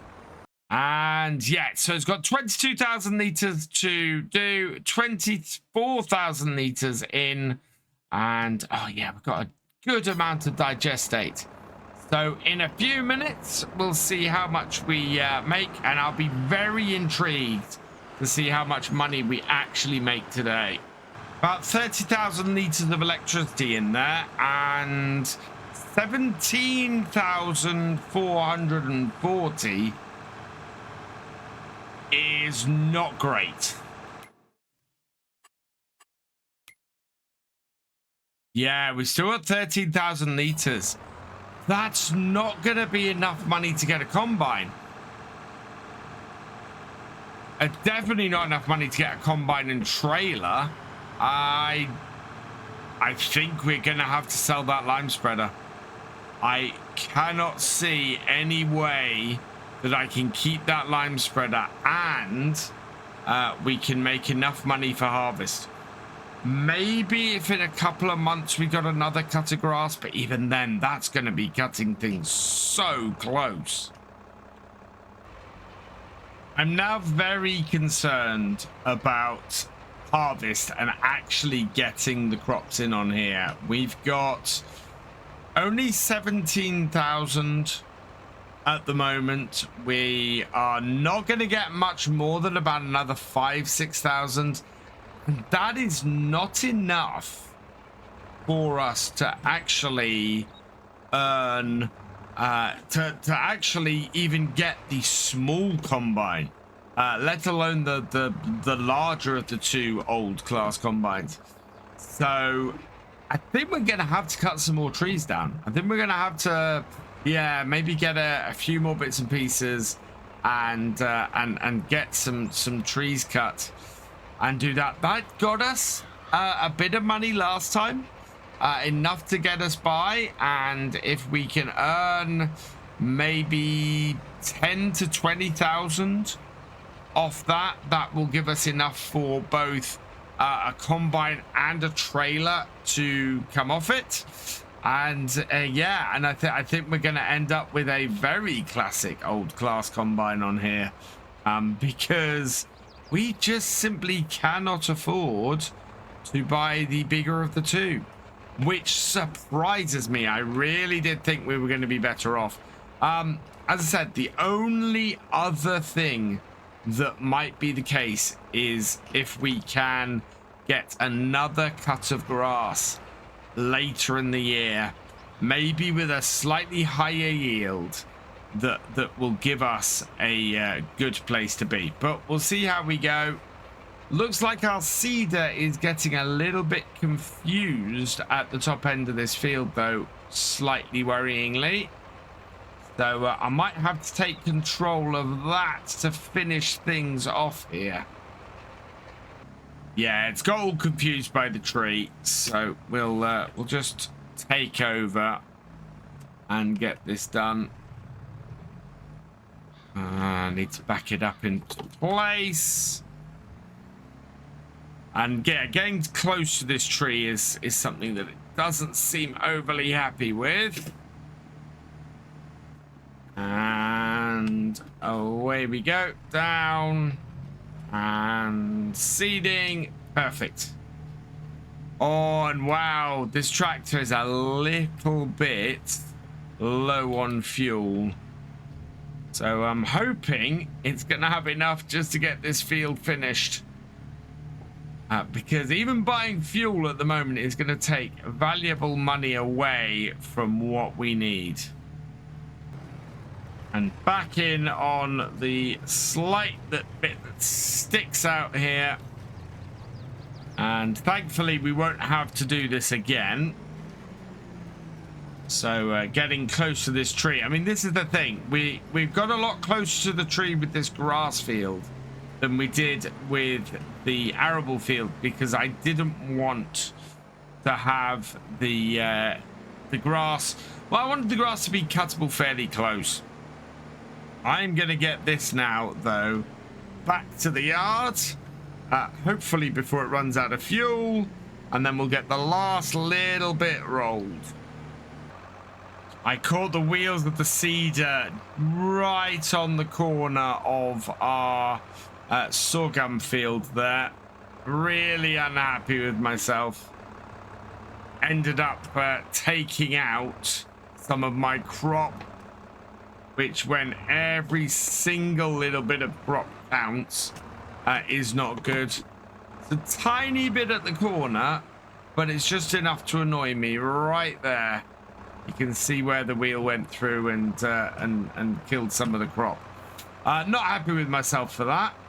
Otherwise, this seems to be going fairly well. We got the MB track back to the farmyard, so that at least didn't run out of fuel before we finished. And yeah, we're going to have this all rolled in. The money's come in for the second batch of the silage for the second hour, and we're up to £25,000 now.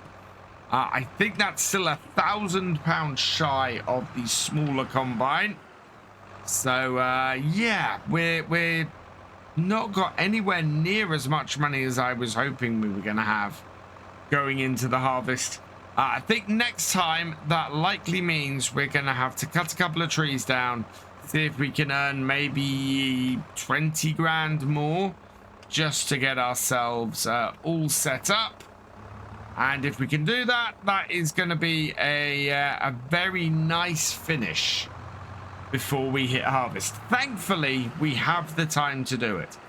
So all is not lost. There's still time to earn that extra bit of cash, but I'm going to have to do it in a way that I wasn't really planning to, and I was hoping I was going to avoid. All in all, today's been a nicely productive day though, so I'm going to give both of our tractors a quick wash down.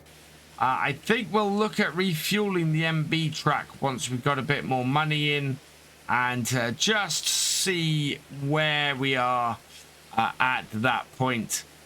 Don't think we really have a use for it till after harvest though, to be honest. We can do carting with the David Brown here. That will cart for us fine. So to actually get the manure loaded up, we are going to need to get a bucket. Thankfully, we already have something around sort of the use of a front loader, which is this back item here.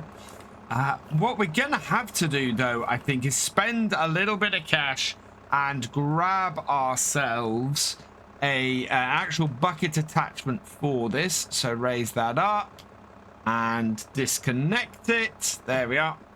So yeah, we are going to have to spend like £800, I think, to get a bucket. Hopefully we can then use that to load things up. Should be all good, and I think we're going to make far more than £800 off this manure. I really hadn't expected our harvest to come so quickly. I thought we were going to have at least another day before we were going to have to start getting the oats harvested. That's 1,600 for that bucket. The manure fork holds the same. It is £100 less expensive. The silage fork, will this go? Oh, this will go on a front loader. Okay, how much does this hold? This holds 1,700 litres. Yes, we want the old Convertible silage fork. Absolutely. At £500, that is absolutely perfect, holding almost double what the other stuff will. Looking at the way this is on here, it is pointing down ever so slightly. So hopefully it's not enough that it causes us an issue while picking up this manure. Now, plenty of people have told me in the comments that I should clear this manure out of here and make some money out of it. So I don't feel bad doing it, seeing as it's been suggested. I don't think it's going to give us a huge amount of cash doing this either. And yes, we can pick this manure out of here. I also know that there is a gold nugget under here. We won't be picking that up and using that. As I said earlier in this series, we got enough to get us started. So that into there. We will just go and turn it on. So we'll turn the silage off. We will turn the manure on. We've got 1,700. So I don't know how much money this is going to make us. We will find out actually in a little bit, because it's almost the top of the hour. We've gone up by about 2,000 to 3,000 with what we put on, so this should do the job. I just need to get the rest of it loaded in. I think we finally worked out why this BGA is processing stuff so quickly, and in fact actually why the fermenting silo is doing the same, and that is because we're running one-day months. So all of the various productions in Farm Sim, they don't work on a daily basis, they work on a monthly basis. So if I'm running single day months like I am now, everything is going to process in a day. If I am running a 24-day month, then each day is only going to represent 1/24th of the actual production cycle.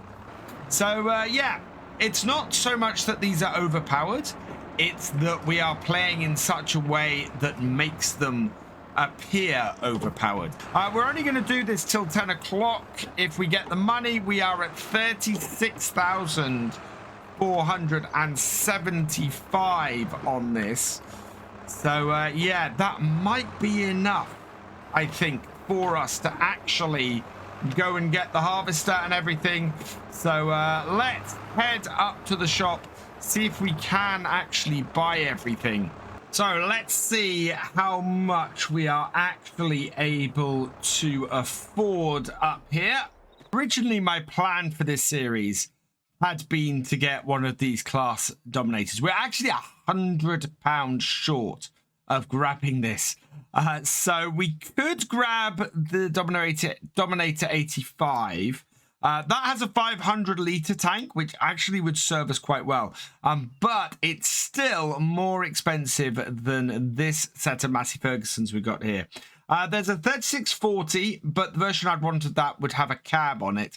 So I am going to look at this one, this 850. Now, we could get the Vistula for 12,000. That only has a paltry...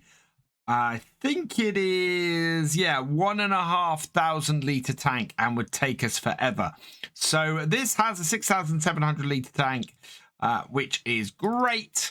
I really like the look of this Massey Ferguson as well. Wheel setup, I'm actually going to go for the 2-wheel drive setup. We do want magical discharge on it and, of course, no GPS. That, I think, is going to be the perfect little combine for us. So we will buy that for 20,000.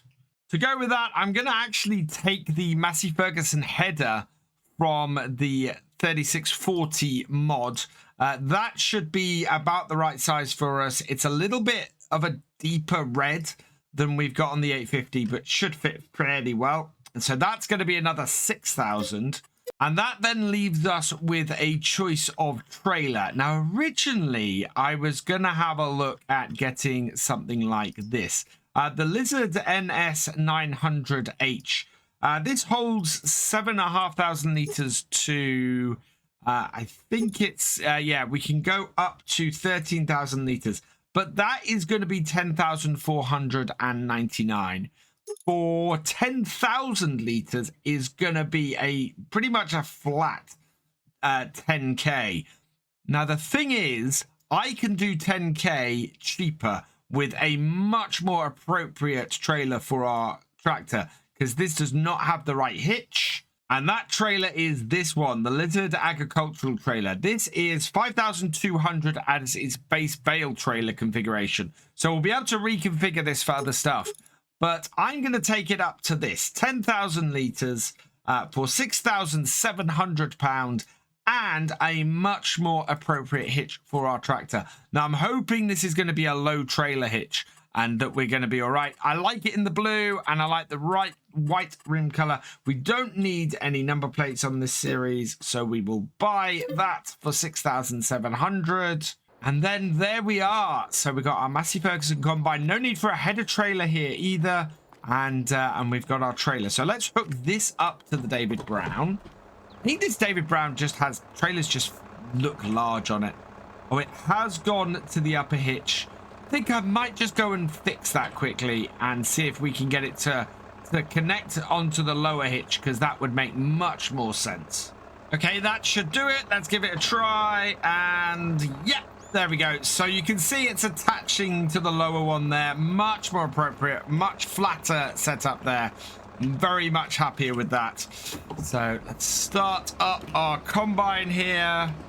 And yeah, you can see it's a much more faded red than we got on the header. Not the end of the world, and should still work quite well together. Not a massive header either. All in all, though, that's pretty good.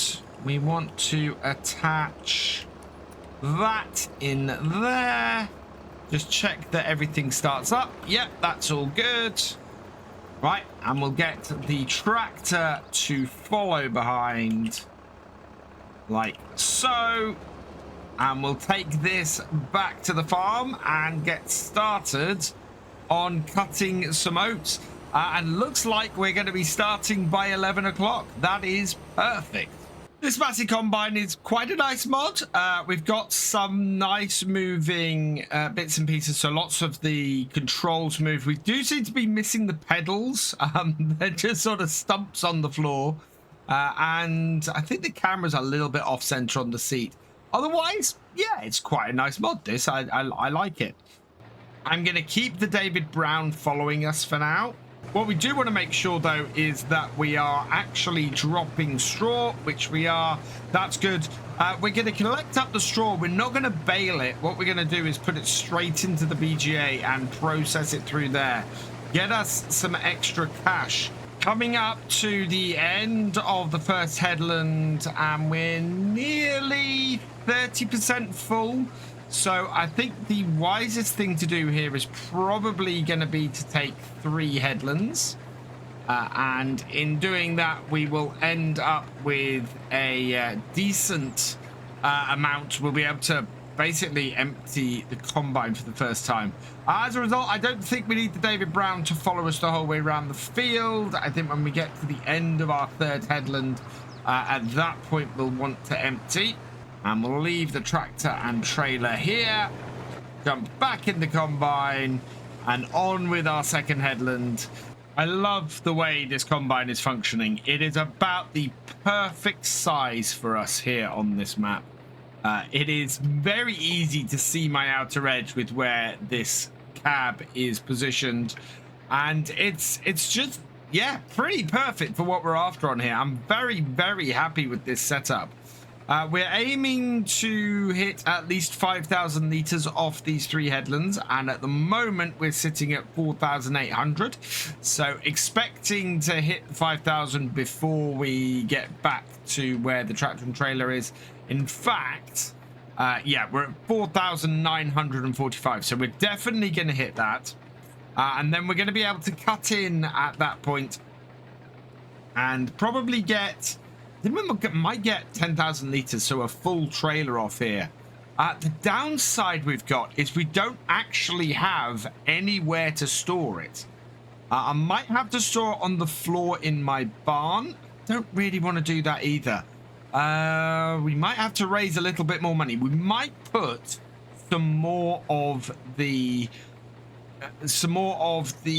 manure into the BGA. Or possibly, I think we might also be able to get this straw in the BGA today as well, especially if we finish the field. So let's get this emptied. But yeah, I'm going to need my windmill sooner rather than later.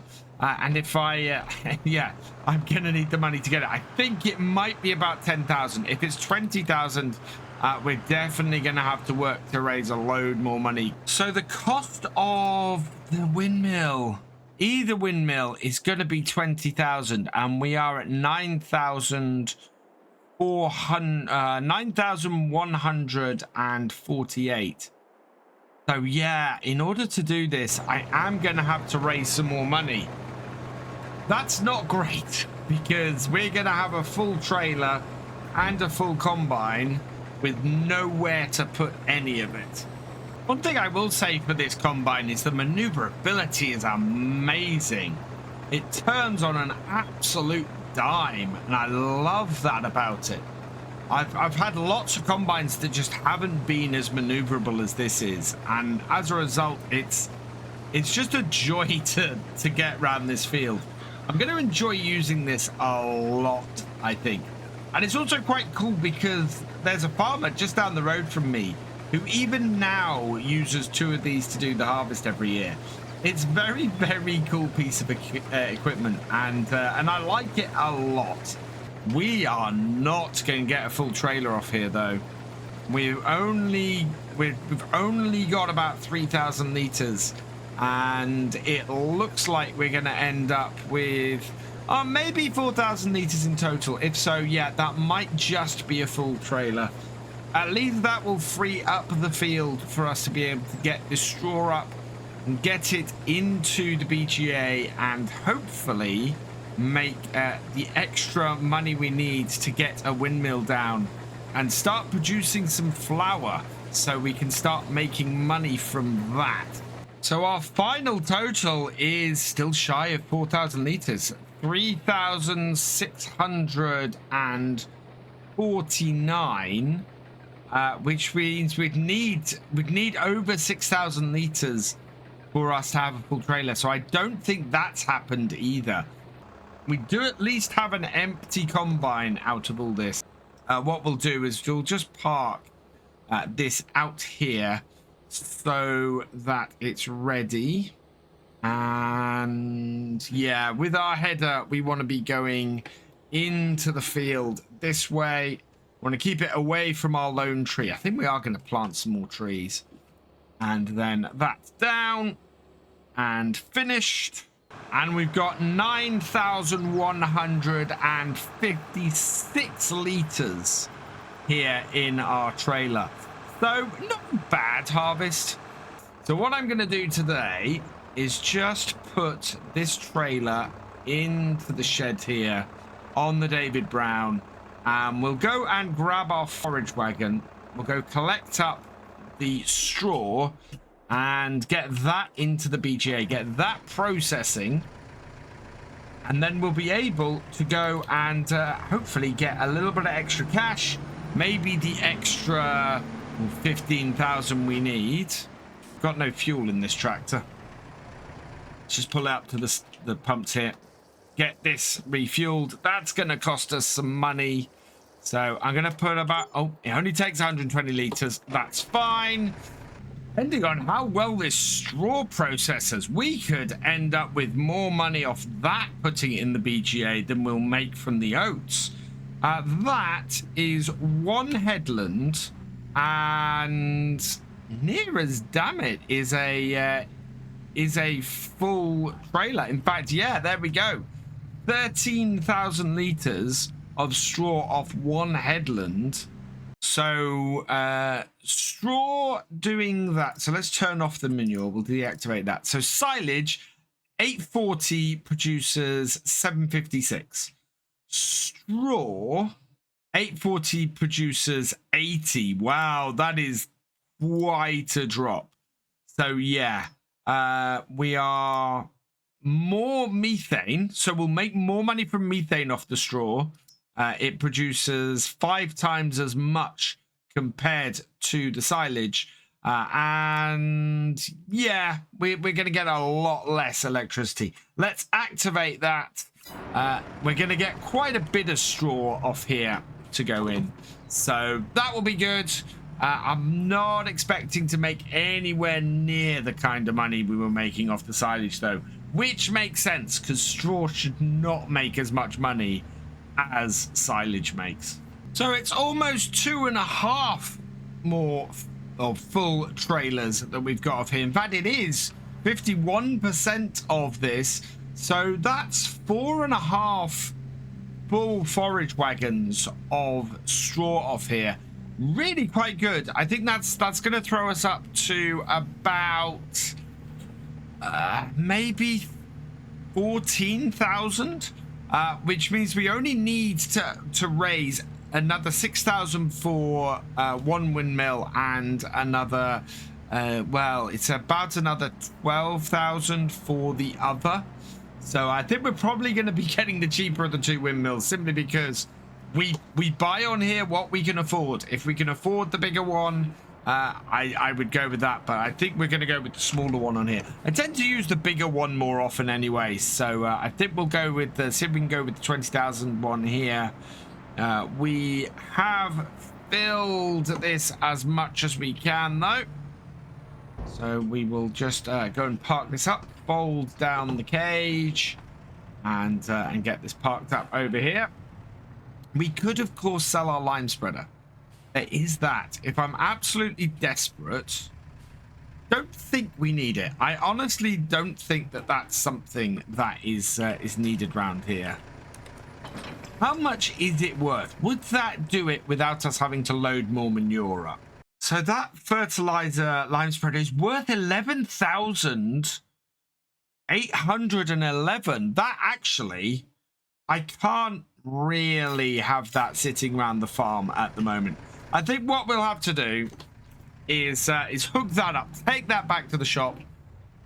£11,000 is just worth so much to us at the moment. And in fact, thinking about it, we will get more than that by using or with we're taking it up to the shop to sell it. So let's unload the remaining lime on it, which has gone over there. We'll get that moved out of the way shortly. Is that 3 full bags? No, that's 4 bags of lime that we have there. So we'll get them moved out of the way in a bit. And yeah, I'm going to take this, rather than trying to load up the BGA with more stuff, let's go sell this, see how much more we can get for it by taking it up to the shop. And in fact, that should do it. That should allow us to buy that windmill.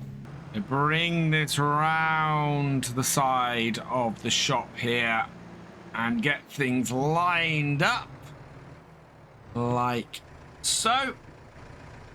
Jump out, head over, and this here. So repair it for £4.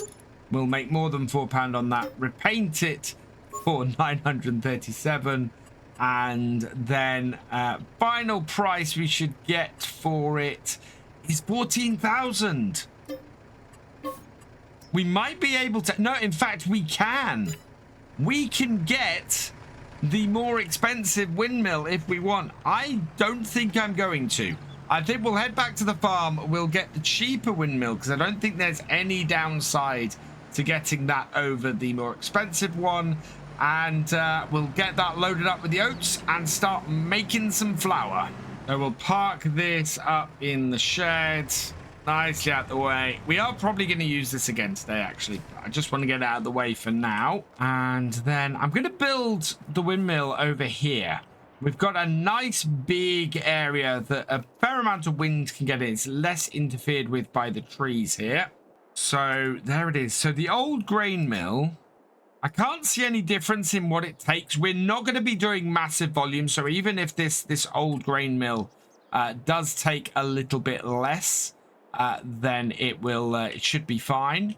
I'm going to turn on the free placement then. And we'll put it about here-ish, pointing outwards. So like so. There we go. So nice little windmill for us to process all of our stuff. Let's have a quick look in here. Where's the, oh wow, this is in here. And yeah, so we can process 2,400 cycles per month. So plus 5. This is the perfect amount that it can do per month. So yeah, we want to do sorghum flour 15 to 16, so we get 1 extra thing of flour out for the sorghum. Oats, we get 4 extra out for that. And how much does flour sell for around here? Flour at the train yard is where we'll want to do it, and we've got a nice tool bit to actually sell that there. We're looking at 1,503 in December. That is going to be a great uplift for our crops. So happy about that. As an example of that, these oats are 1,407 at their best price. And this adds volume, this windmill. So yeah, not only is the price of flour per 1,000 litres higher, it is also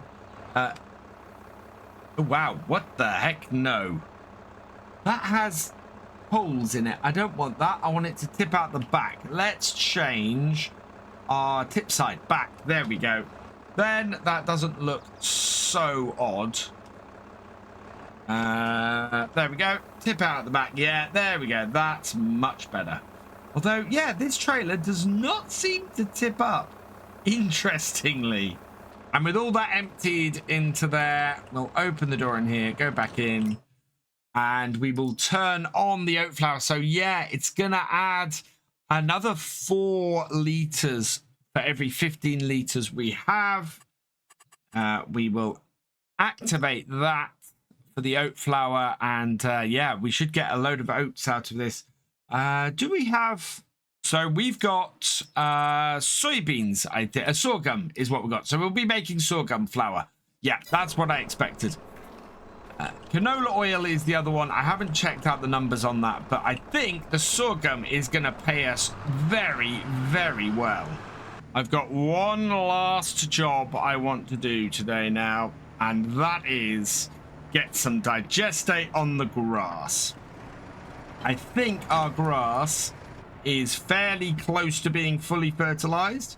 So fertilizing state, actually, wow, for the grass and the other thing, we've got a few little patches that we need to do. So I want to fix that and make sure this is fully done. And then the upper one, that does need a whole nother stage. I don't know why that's like that. That is really, really interesting. So we'll get the fertilizer on the bigger grass fields today. There's still time to get that done, and maybe even get it on the oats field. We want to get some onto that, so that would be really good to get that on there today as well. Get ourselves nicely ahead, nicely back on track, and with any luck, not have to worry about when we come to replant that field a little bit later. I don't know if we're going to do canola and wheat for our second year on here. The oats feel a little bit low. I need to actually go and work out which will pay us better. Our third load of slurry, and this should finish things off on this field. Yeah, in fact, this will be more than enough to cover this row here, and then we've just got the little bit a bit further out to deal with as well. Very pleased. This is great. It is only 4:30, and we have got a lot done today. So much more done than I'd expected to. I kind of got pushed to selling the fertilizer spreader, but then it kind of needed to go. We have plenty of fertilizer, or plenty of other ways to fertilize our fields without using that. We have a seeder that does fertilizing, and we have this slurry that we can immediately put on to fields as soon as, or sorry, digestate that we can put onto fields to get that first level. So not too worried about that situation. I'm going to go and refill this despite having 20% left, because I think starting with a full tank on the oat field will be good. But yeah, a lot done and a lot of progress made. And I think we might have found ways to maximize how much we're going to get. I'm umming and erring about whether to get a bakery on here. When we sell the next lot of silage, we might get close to being able to afford one. So do we start going down the route of animals, or should we grab a bakery and try and maximize how much we can make from all of our grain crops? Let me know in the comments. Very, very interested in what your thoughts are on that one. And we'll see where we go from there. Slightly less used on this field. We are 3 tanks in, well, 2.5 tanks in, and I've got a little bit around the edges. Ooh, don't clip that field. I've got a little bit down the edge here to do, so I'm just going to run this down here. That will use a bit extra, but overall that's been pretty good. We've had a good amount of digestate across both of these fields. I do just want to, with the time I've got left, go and throw some digestate over that last field, and that should do us for the day. Have everything ready to go. We will then, next time, I think, probably be in with the sorghum, getting that cut as well. We're not using precision farming here, so this is basically just going to spread across all of this field. I think it's going to be 3 runs, which is probably going to be 2 and a tank and a half. It is going down, so yeah, we're double doing patches of this. Just trying to see if there's any indication. Nope, there's no indication of difference here. So yeah, this is just a case of running down this field. It's going to waste a fair amount of digestate, but I think it's really important that I make sure this is maximized. Otherwise, when we come to do our test and comparison of how much we get off these fields later in the year, we're going to find it fairly difficult because this field would have been patchy. So very important to make sure we maximize this on here, and we can't sell the digestate anyway, so it's not a huge problem with us putting it on here. We have more than enough to keep us going. There we go. That has got the field all done and dusted. We'll just turn it off. There we are. And just double check. We've got one tiny patch there and tiny patch there. Those are going to be negligible in the overall scheme of things, so I'm not worried about those. Let's get this back to the farm as it's coming up to 6 o'clock. What a productive day we've had today. Absolutely fantastic. I'm blown away by the fact that we managed to get the combine, we managed to get the windmill. We've got our first field harvested. We're set up for our second. We've got fertilizer stages on all of the fields that we can get that on today. Our grass is going to be ready for cutting in September, hopefully. If the sorghum is not ready tomorrow, we will be doing the grass cutting with the thought that we're going to be doing a second one in November. Either way works for us. So very much want to get that sorghum cut, or get the grass cut when the sorghum isn't being cut. Let's detach and detach. There we are. That's got that all off. We'll park this up in the shed. As no, my windmill is still going. We'll go and have a look at that and see how the progress on that's gone. Want to close the input bit for it. So there we are. Close this and go and have a look over here. We have our first flower out as well. So we'll pop in, have a quick look. And yeah, we are still processing a lot of those oats. We should have that all done by the end of the year. We're up to 8,819 liters of flour. So yeah, fair amount of way to still go on that. But hopefully that should all be done by the time we're looking to sell. Yeah, this is not a full pallet yet. All in all, I'm really pleased with that though. So we are set up nicely. So today should be a pretty straightforward day on the farm. We know what we got to do. We've got a fair amount to do, and I want to turn things around pretty quickly because we're looking to get winter wheat into one of our fields. In fact, probably into this field here. If we can do that, then that should mean that we get nice and quickly turned around, and next month or month after, we might be able to get another cut of the grass. Now, in fact, we've had, yeah, so it's been 2 months, so we should get a September cut of the grass fairly easily, which would be brilliant. I mean, that should be full growth on the grass. I want to double check the grass today, actually, see if it's at a stage where it can be harvested. What we're looking though at seeing is if there are any flowers in it. If we've got flowers in it, we know that it should be fully grown at that point. Today is definitely not that day, but it is looking pretty healthy from the looks of things, so I'm fairly happy with that. We will keep an eye on it though, and expecting that we might be doing a silage cut next time. As a result, getting these two fields both fertilized with the digestate and plowed today is really what we want to do. So as soon as our David Brown is free from carting on this field, we're going to get that doing the plowing on the field of oats that we cut yesterday, that we cut last time, and then we're gonna get the MB track on this field, getting some more digestate spread upon it. Getting back to our first job though, and we've got a really good yield coming off this sorghum.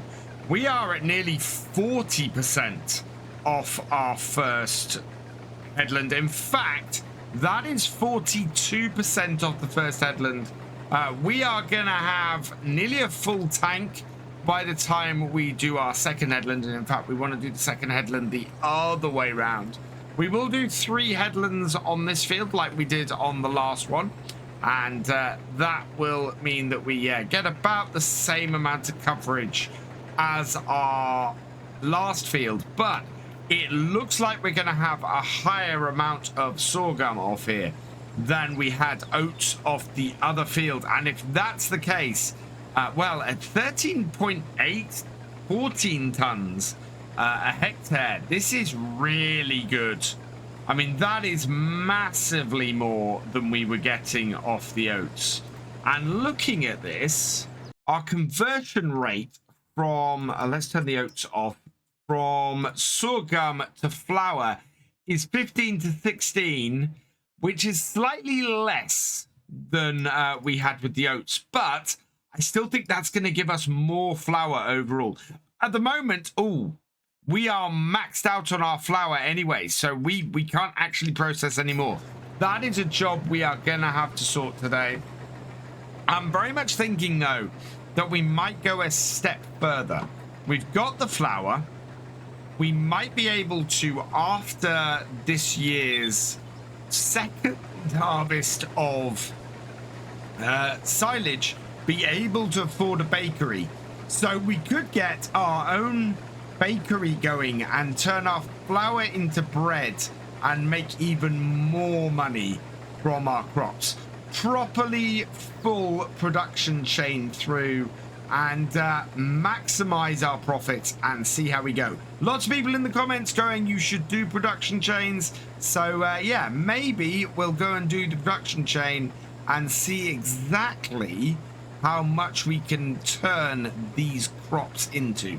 Coming to the end of the second headland, and there we are. We have a pretty good amount off here. 5,429 litres, 80% full. We will empty the combine out at this point as we're near the tractor and trailer. This is still, to me, a really good setup for our tractor and trailer and all of our carting and everything. I absolutely love this. And there we are, just over half full on our trailer. We'll get our auger back in, and then we'll do the third headland. I'm actually not going to go backwards. I will just come back in on this corner, and yeah, we'll get this finished off on the headlands and then into the main body of the field. Headlands done, and I want to position myself just off center in the middle here so that we can cut into the field. Only 35% full at the moment, so I think we're probably going to end up with doing 3 strips down the middle here and emptying. So I'm probably going to have to bring the David Brown into the field for that. But it's doing well. We are heading to our second full... well, we're heading for a full trailer on here, which is absolutely brilliant. And then we are heading for some more off the combine. So definitely going to end up with more sorghum here than we had oats last time. 4 rows into our cut-in, and we are at 83%. So perfect opportunity here to empty the combine, and we will go and tip this into our windmill. Let's just bring ourselves in here. Yeah, not a full row here, so I'm just going to bring this into here. We'll stop here, and then we can bring our tractor up the side. This carting really hasn't used much fuel from this tractor. It's been quite nice to not have to fill this up so much with this. It's going to be a little bit different when it gets plowing, I think. Right, we can empty this out now. So out we go into select the back of the combine. So important to do that. And with our trailer just about full, I'm going to turn the thresher off on the combine. And yeah, there we are. We're a little bit left in the tank. But our trailer is definitely full, and we need to go and tip this into the windmill. We're not going to activate the flour at the moment. I want to see how much flour we get from the oats first. And once we got the amount of flour we're going to get off the oats, we can then go and look at how much flour we make off the sorghum and compare the two and see whether it's a like for like conversion and get the same amount of flour off similar size fields, or whether one of these crops is better than the other overall. With that tipped, the next question, of course, is how much more are we going to get off this field? We already have 21% off here. Are we going to get another half a tank? That would be actually pretty good if we got that much more off here. It looks like I've judged this pretty well. We've got a very thin amount on the far side. But down this side here, we basically have a full width of the combine header. So yeah, we cut in pretty much the perfect place for us to be as efficient as possible on this field. And we are going to end up with a really decent amount. I don't think it's going to be another half a trailer. But it does look like we might hit half a tank. We've only got 7% to go. So we'll get the last of this out, putting it directly down the middle of the combine or the middle of our header to make sure that we get everything in easily. But yeah, we may yet hit half a tank on the combine. It's gonna be close. And the answer is we're going to hit 47% on here. Not bad at all. So we'll turn off everything on the combine. We'll get our auger out. And I'm impressed. Our new combine has worked very well on here. Perfect little combine for this. And if we're able to expand to a bit more land over this winter, which we might be able to do if we actually make bread, then I think we could very easily have this working some great fields. I think if we bought the land over here, we'd probably make 3 more fields out of that. 1 grass and 2 arable. And I think this combine would have no issue whatsoever working those 3 fields. We've had really minimal fuel usage across those 2 fields as well. I mean, that has been fairly exceptional. Quite pleased with that. We'll give it a quick wash. And I don't know if my header is actually going to fit in my barn. We may have to get a specific barn built for this combine. Quite possibly. Not the end of the world to do that, but yeah, I think it might be something we have to do. Oh, and we just need to... if I'm going to go the bakery route, it's going to be earning the 50,000 to build the bakery. That's going to be the problem. Right, let's get the MB track out, because this combine is going to have to go to the back of this shed if it fits in here. I don't think it's going to, looking at the width of that header. Or if it does, it's going to be really close. Turn that off. Bring the combine around. I'm going to stick out here. Certainly the main body of the combine is going to fit in here. But that header, no, that header is marginally too wide. So, yeah, we'll bring it out and we'll have to go and find a shed. What I think I'll do is I'll park it in front of the busted bit over here, and then it's nicely out the way. And yeah, we'll build a shed for this as soon as we have a bit of money, somewhere nice to place our shiny combine. So 13,198 liters in all of sorghum. That's a pretty good yield off there. Very happy with that. We didn't quite get 10,000 liters off the oats. So definitely a higher amount than the oats had. I'm going to just go and get my rear attacher or my rear arm and move those out of the way. That way we can spawn some more of the flour and finish off processing the oat flour. See how much oat flour we end up with, and then we can start the sorghum and see how that compares. One thing I do know is that there is at least 6 more of these pallets to come off the back of here. So it's going to be quite a bit of flour that we have to use and stack up. If we get a bakery, we can automatically distribute it to the bakery, especially if we put the bakery next door. These are not the easiest things to use, and possibly it would have been wiser to have had a front loader on this tractor. I just don't want to. I always have a front loader, and I just wanted to try and avoid that this time. So this was my compromise to that. It works, and it works fairly well. But yeah, it's only really so that I can get silage and stuff done. I'm not even sure I need this much lifting for that. I think we could just put a set of forks on the back of the tractor, especially doing this job. We should only need that.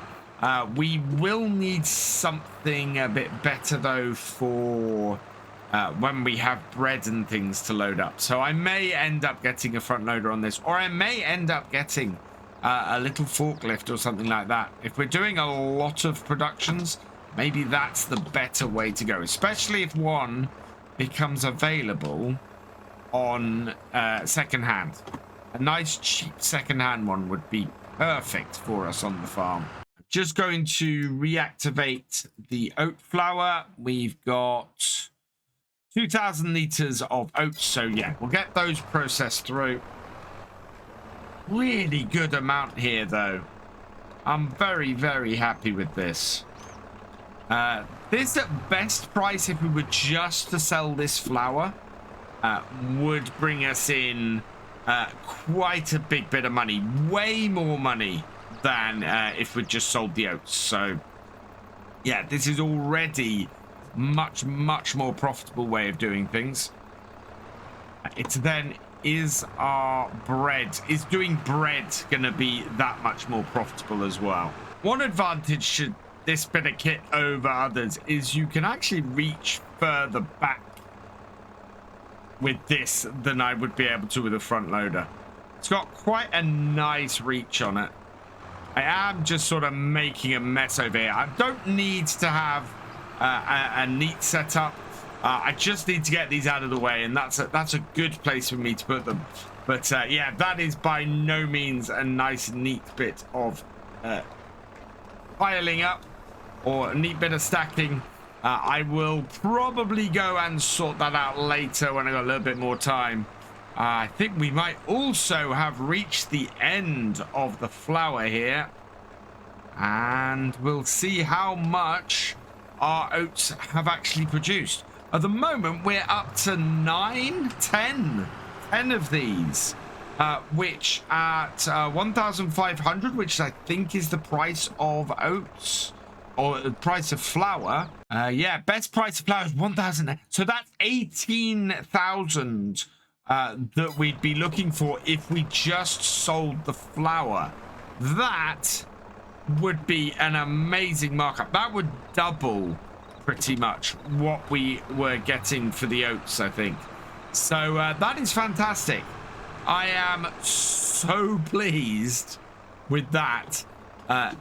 We are already making more money on here than we would expect to otherwise, and as a result, I think we're going to be looking at being in a pretty good place by the end of this year. Last one, and we'll just place this down here like so, and out. I just want to check that all of these do actually have 1,000 liters. Yeah, these are all 1,000 liter ones, so perfect. As for our production, we've still got 1,682 liters of oats left, so those will process through now. And flour, we've got another 479. So yeah, this is still processing through. I am very happy with that now. But we need to get on with the next job. And something I've forgotten to do, and with 7,600 we should be able to do, is get these fields mulched. So I am going to mulch the oats. And while this tractor is mulching the oats, we can get the digestate spread with the MB track. So let's head up to the shop, see if we can get ourselves a mulcher and bring it back here. I think a fairly inexpensive one must be available. Arriving at the shop then, we'll just park outside, jump out into here, and under mulchers, well, there's that one that's 1 meter for 1,850, but I think the Megang RM 180 is probably the best one to go on. 40 horsepower, nearly 2 meters, should be a breeze for this tractor. I would quite like to use the Robur, but it's 7,200, which will almost wipe out our cash. Whereas this one is only 1.5 grand. No color choices on it, but we can either have a left, a right, or a center setup. I think we will go for the center setup. We will buy this for 1,050 or 1,500, sorry. Connect it up, and yeah, this will do the trick very nicely. So I'm just going to back it up, and then we should be able to just set this going as a hired worker on the field. Another reason for leaving us with some money. And then this will get that job done, and we can start getting some digestate on the sorghum field.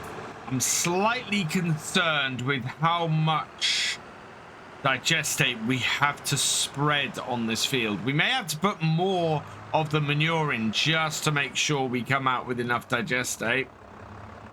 Here, I want to line things up.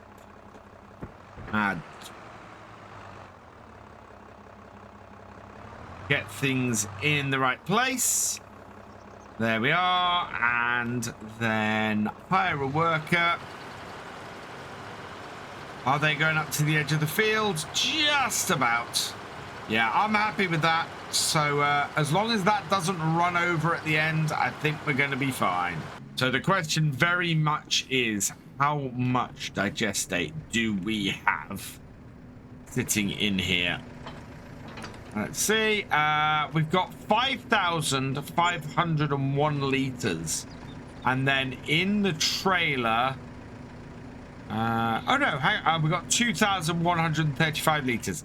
I don't think we have enough, because that 5,100 is, yeah. Oh, it's going to be about 1.5 of these, and I think we need 3 to do this field. So we'll see how far this goes, and I wonder if I can hold off planting this until we can get enough digestate on here. It's going to be a very late push if we do. Let's bring it onto the field. Every little bit of this is going to count. And I want to make it go as far as possible. But I have a horrible feeling that we're just not going to have enough to cover this field. We would need, well, we'd need actually this to pretty much do this whole field. And it's just not there.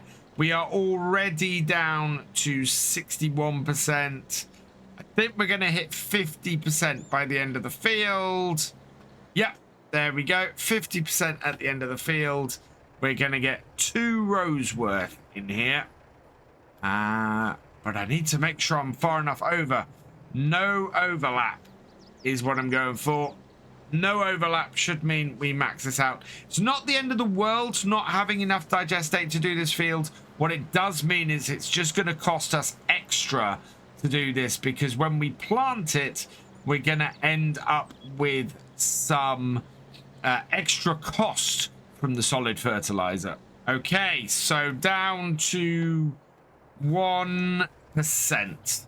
Let's go and see if there's anything more in our BGA. I reckon there should be between 2 and 3,000 liters here. And no, 1,803. Not enough to do a full row. And that is just about it, coming down to the last 1%. And yeah, there we go. We've run out. How much of this field did we get covered? I think we might have got half of the field covered. Yeah, pretty much. Pretty much half of the field covered. So we've reduced our cost on here a bit, but we are going to end up with an extra cost for the extra fertilizer. Unless we can cut the grass and get some processed, then we might be all right. But yeah, we're not going to be able to get that fully done fertilizer otherwise. So the other thing I said I wanted to do today is have a look at the state of the grass. The grass is ready to harvest. We've got a 98% yield bonus on here. Which is interesting because I thought that would set up for 100%. I'm not quite sure why we have the drop. We don't have any weeds on it. It is fully fertilized. It doesn't need plowing, doesn't need lime. Only a couple of sections really need rolling. None of it is mulched. I wonder if mulching it shouldn't have any effect. So yeah, I'm not 100% sure why this is not working out for us as I would have hoped. But certainly we are in the ready to harvest. If we turn the grass on and we go and have a look, yeah, you can see both these fields are ready to harvest. But crucially, there are no flowers and this doesn't appear fully grown to me. So this is what we'll be doing next time. We'll do a full cut of silage across here next time. I was hoping that we were going to be able to get stuff planted next time as well. But if we do a cut of silage and put it through the BGA, that will give us the extra digestate we need. And we should then be able to get this field here fully fertilized, which will make a massive difference to how much everything costs us. So, yeah, plenty to be working on next time. We might as well save ourselves a little bit of money, though, and take over from our hired worker. We can just keep going across this field. Also, it'll stop it mulching the edge when it was, which is what it was doing. It was mulching the grass, which we don't need it to do.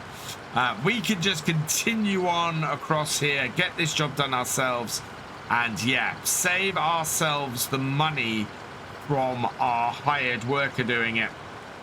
This is a nice little setup, although I have noticed that even with the 45 horsepower requirement of this mulcher, our fuel levels on the David Brown are still dropping fairly quickly. Having used this little bit of kit now for, well, a good half of the field, it's cracking.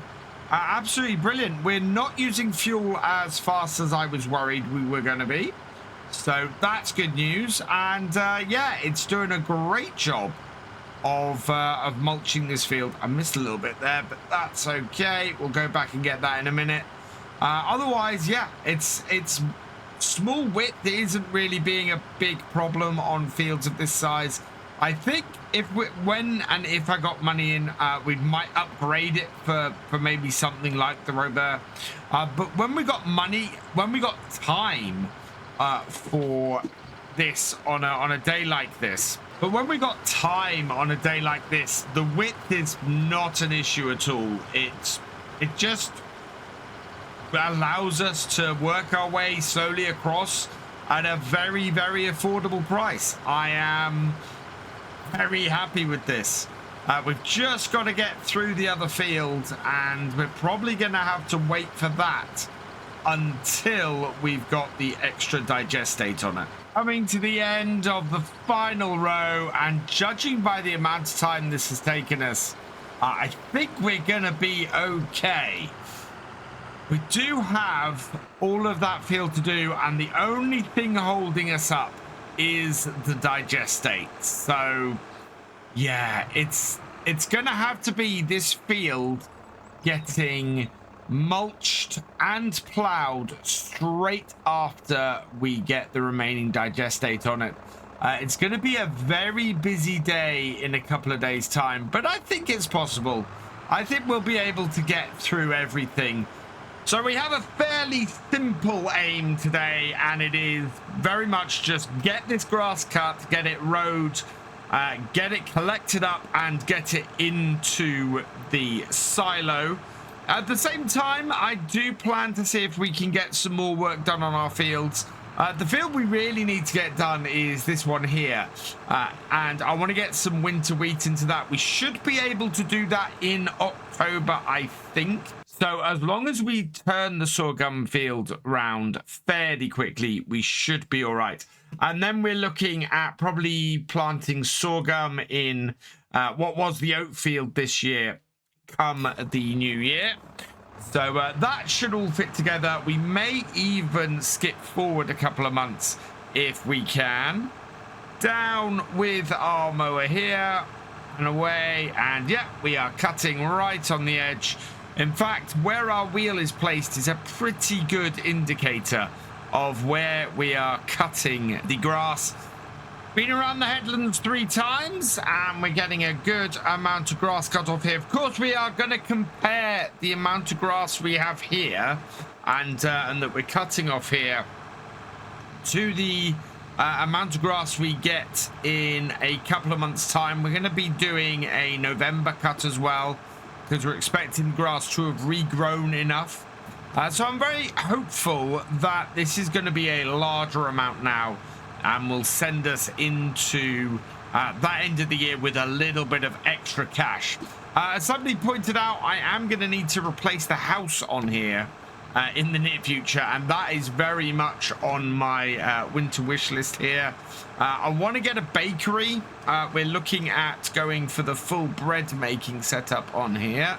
I'm going to set this tractor going as a hired worker for a little bit, because I think it doesn't matter whether we mulch or whether we put the digestate on that field, so long as it's all done by the time we go to plow it. So what I'm going to do is we're going to actually go and put some, go and get the other tractor, the MB track, and mulch that field. So let's line this up here and set a hired worker going. That should be nice and straight, and hopefully will be wide enough to get everything. If not, I'll clean it up later. And no, I think that might actually work. I'm not going to leave that doing that on its own for very long. I'm just long enough for me to come and grab this and start it going. So we'll go and do this. I think what we'll do is we'll try and set up a courseplay course for this as well. I didn't really like how it was working with the other one on the other field. It was doing a lot of overlap. And in fact, I want to clear the courseplay course that we have on here off. So we'll head into here, and I'm going to select this. We are going to delete the custom field because it no longer fits this field. That has selected everything. Those are too close. It's recognized that as a single field, which is very annoying. So we'll go just like this. And then we will draw a custom field. So we're going to have to draw this around the edges as we did before. But this should be a lot easier to do this time because we have a little bit better defined area for this. Like that. So I'm going to save the custom field. Yes, we'll save it as CP1. Then I want to select that, and I want to just edit it. And we'll go around the edges. We will check where everything is. And like this edge here, we're just going to have to move everything in. So I'm going to select this, move this point to there. And then and we'll move that on to the start point as well. And then I'm going to go over to the advanced, select multiple points. and just move those across, and we'll be able to do the whole field like this. And there we go. We've got CP1 nicely defined around the edges. So I will select this again. We'll create job. We'll open the course generator. 3 headlands. I'm going to take that to 4 headlands, actually. We'll start work on the headlands, and we'll go clockwise. Let's generate that field course. Looking pretty good, to be honest. That should do the trick rather nicely to keep this going and get this field mulched. So now we can get back to this. We'll let that hit the end, and oh, that's worked quite nicely across that field there. Turn this back on, and we'll now do this, trying to keep off the grass to be cut, unlike the hired worker, and get through the rest of this field. Being able to turn these grass fields around in one day is really, really quite useful to us. Silage is by far the most profitable thing I think we do on here. Into the second field, and it's coming up to 11 a.m. We should get this cut by midday. I think it's a much smaller field than the other one, and should therefore go much faster. I have realized something. I don't think we're going to have any digestate ready for when we're going to need it tomorrow. With the idea that I'm going to be not turning on any of the processing until we do it overnight, so that it makes it that little bit more realistic and kind of deals with some of the slight overpoweredness of our production bit. I think what we're going to have to do then is possibly put digestate. Well, no, we're just going to end up spending extra cash on getting the on getting our field of wheat planted. We're going to have to put some extra fertilizer in half that field. I'm not going to have the digestate in time, so I'm not going to worry about it as a result. We'll get that ploughed and planted, and that will be all good. We might even get this tractor ploughing today in that case, just because I kind of need to do that in order to maximize what we're going to get, and make sure that next month we can actually plant things. I think next month is going to be quite a bit of transferring of silage from our fermenting silo over to our BGA, so that can process overnight in between October and November, and that will then put us in a great position going into November, when we will do another cut of this grass and get that into our fermenting silo, and yeah, go into December with a whole load of money. Should also mean that we are in a great place to skip most of the winter on here. We won't really have anything to do beyond possibly buying the bakery. If we're lucky, we'll be able to do that in November after the sale of this silage from this cut. And then, yeah, over the winter, we'll be able to get all of the bread processed from that. And once all of that's done, come back in sort of maybe March time, so that we get a nice little bit ahead on this series, and see if we can then sell some bread and make some extra cash there. It's going to be a busy couple of months any way I slice it. And it's going to be an interesting couple of months as well. Really interested to go with the productions this time over doing animals. I like seeing if we can maximize our money there. Maybe in the new year we might turn our attention to some animals.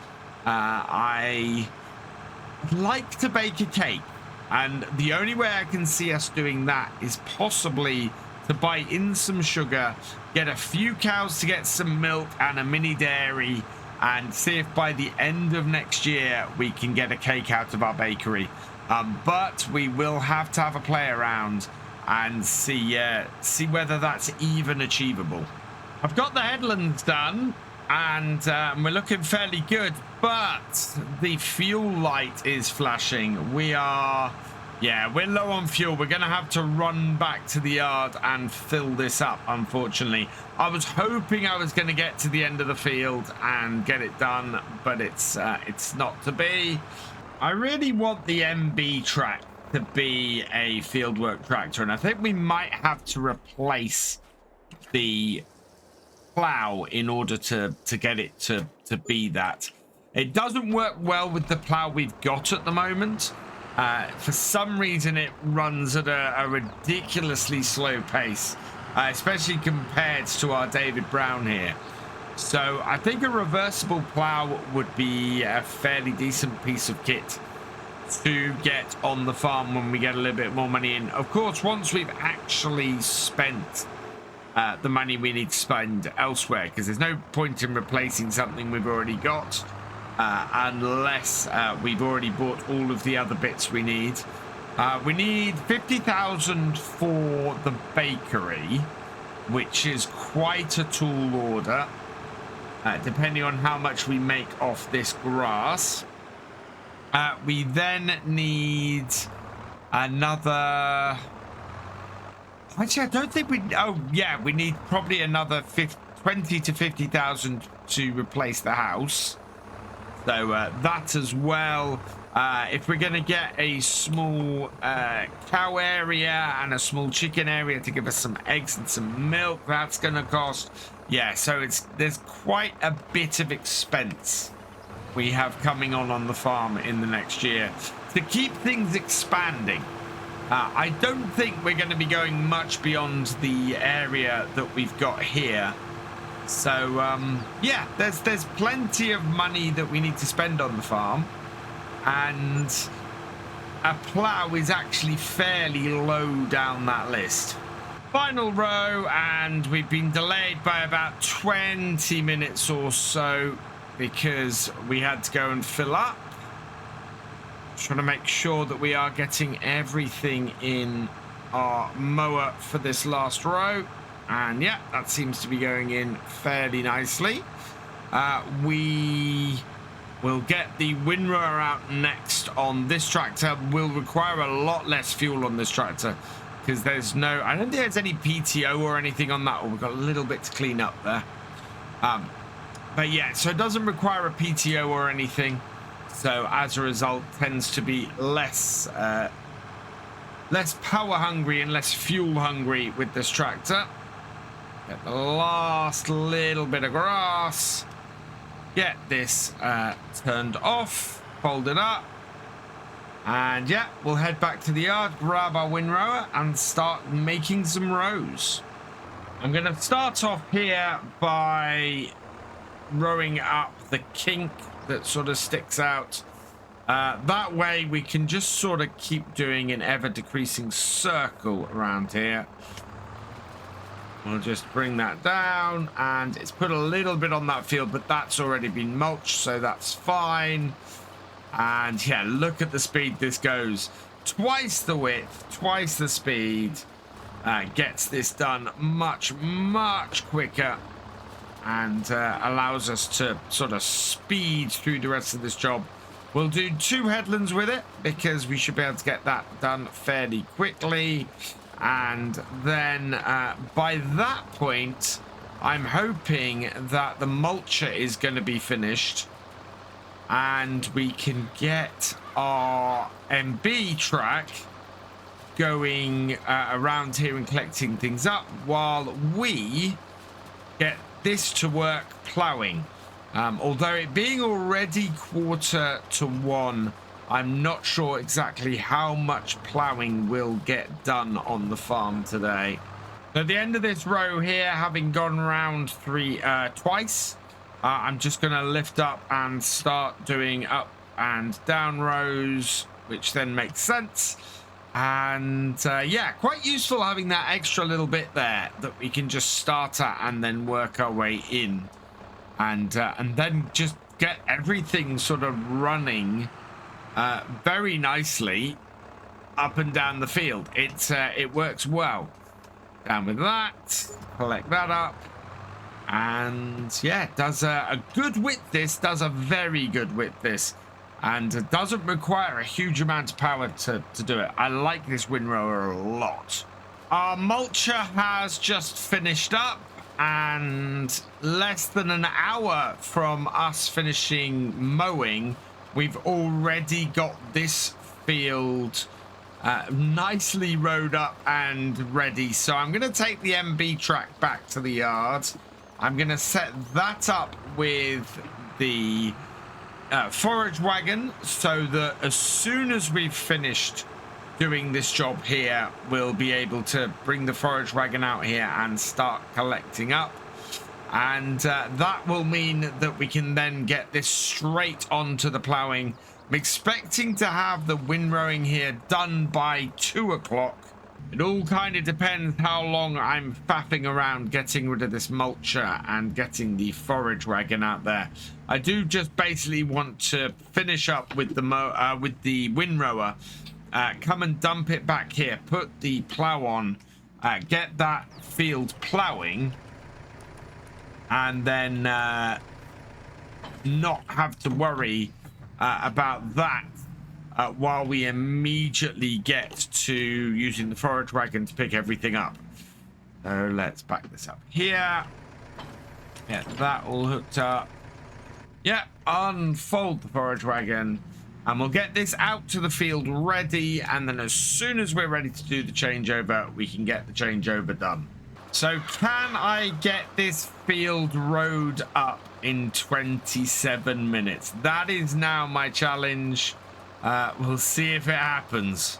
2 sets of headlands has actually nearly finished this field. We are only 9 minutes to go. We've got this row done, and the next row is almost wide enough just to be left and picked up. I'm not going to leave anything to chance, because I know what will happen is I'll get the forage wagon on it and it'll be too wide for it. So we'll just turn around and get this last row done.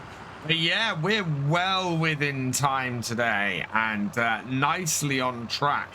Very, very pleased with the way this is going. We're nowhere near as pushed for time as we were last time we did this grass. We needed to get it cut, and then we needed to get it plowed and seeded as well. And it's just not got that issue this time. It's just working so well. I'm hoping this is going to count as mulching this as well. The reason why we were 2% short of the 100% bonus yield bonus on there is because it wasn't mulched, and I don't see how you can mulch grass without cutting it, and of course we are cutting it. So hopefully that 100% yield bonus is going to be there, even if our yield is slightly down because the grass isn't going to grow to full length by November. So I'm going to drop this off. We'll park it over here where we've left it before, and then connect up the plow to get started on that field. Something I haven't done is start the soybean flour processing. It's because I think we needed to just check how much flour we got off the oats last couple of times. We should be able to see that now, though. Let's just lift this up and we'll have a quick look. Yeah, we've currently got 11,598 litres of flour.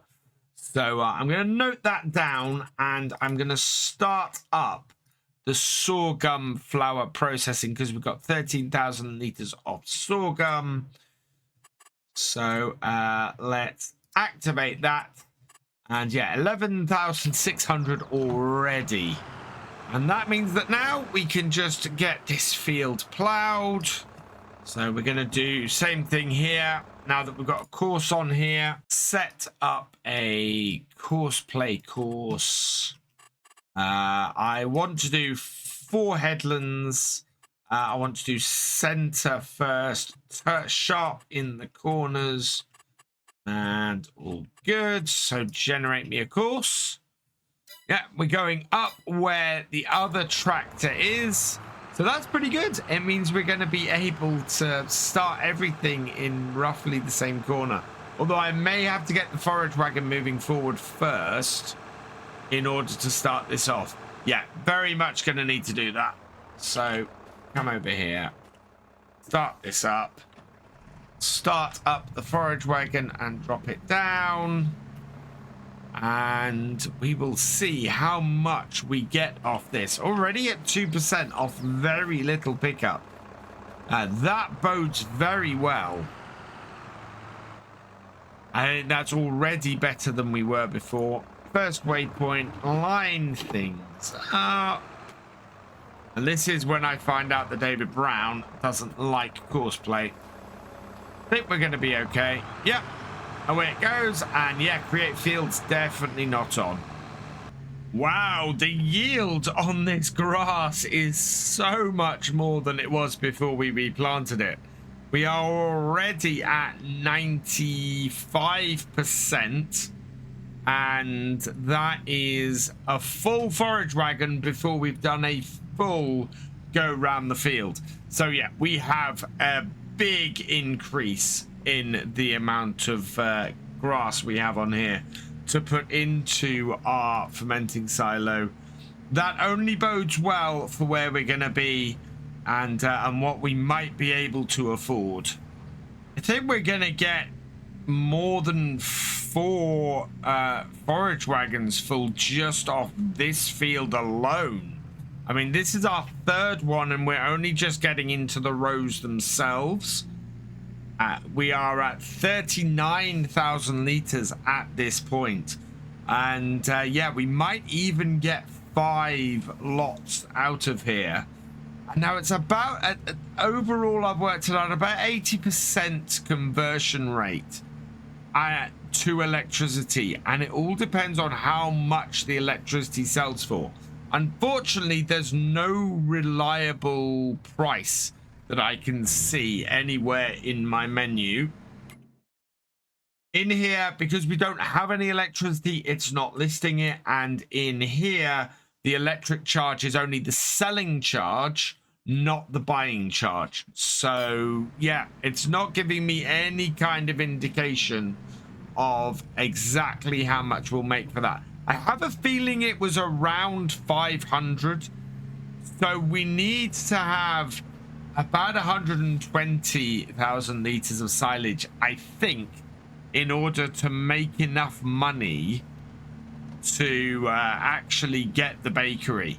And we might hit 66,000 off this field.